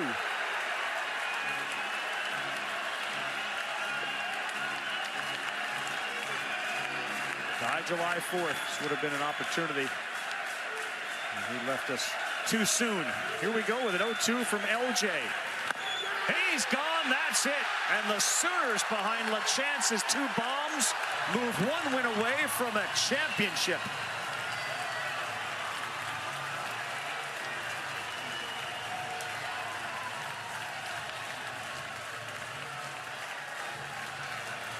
Nine in a row in the same fashion they basically won their previous 8. It's pretty surgical today. I mean, they scored 2 in the first, give up 3, and then after that it was all OU. They didn't make an error. We saw the home runs. They're active on the base paths. They're hitting balls in the gap. I mean, it's a very complete team when they play like this, and they looked at today. 14 hits, 3 stolen bases, 4 doubles, 2 homers. They pitched the lights out of it again. The freshmen continue to answer. Mercurius clearly has what it takes to close games out. North Carolina is going to have to rebound and play at the height of their power to slow this train down, because Oklahoma has really got it going right now, boys. 9 consecutive wins, more long balls to continue this torrid pace they have been on the last month, adding to an audacious total. And it was LaChance who did it today. So it is 1-0 in favor of Oklahoma. Tomorrow at 2:30 Eastern time on ABC, they will begin their mission to try to take home their 3rd College World Series trophy back to Norman, Oklahoma. The Tar Heels are on their heels as they will attempt to win and even this series up. Otherwise, it is going to be 0 for 13 in trips to Omaha. Chris, it's yours. Dayton, congratulations. Your first 2 at-bats, you hit home runs. Your power the last half of the season has been unreal. What were you seeing today? I mean, we knew this guy was a good arm, and we had to be aggressive. I mean, we had to score some run early because this guy, you cannot let this guy get in the groove. So, I mean, I was being aggressive at the plate. I had some good pitch to hit. How do you explain your power in the second half of the season? I just trust myself, and I took a little moment for me just to like, I've always been a power guy. I don't need to try to produce the power, and I knew when I was going to hit one, it was going to come going. After North Carolina scores 3 in the first inning, how were you able to help settle your pitchers? Well, we know Cord is good. I mean, he did exactly what we wanted him to do. He was aggressive, throwing in the zone, and I was like, you just got to get that first out of the way, and I knew he was going to be great, and he did awesome today. Your parents have made the haul from Canada. What is this like to be able to play in front of them at the stand? Awesome, man. I'm really happy they're here, and yeah, I'm really happy. It's the best baseball of my life and the best moment of my life, and I'm really happy they're here with me. You're now just 1 win away from a national championship. How do you describe the emotions heading into tomorrow? I mean, I think you gotta. I mean, job's not done. Like, we're really happy about today, but I mean, it's just another win. We have to win another one tomorrow, and we gotta finish it tomorrow. Yeah. Let's get you out of the rain. Congratulations. See you tomorrow. Much, man. Thank you, KB. Yeah, next pitch. Whether it's good or bad, you got to flip to the next pitch, and that's what Skip Johnson going to remind them, right? Yeah, they got one more. After that, there is no one more. So all their focus on tomorrow, see if they can close this thing out. Now, LJ's brother Xander's going to be on the mound tomorrow trying to get them started on their way to a national championship. They win game 1 at 9-3. For Kyle Peterson, Chris Burke, Chris Button, and our entire crew here, I'm Carl Ravitch saying I hope you enjoyed it. We look forward to seeing you tomorrow, 2:30 on ABC. Thanks for joining us. Banana Ball Live is up next.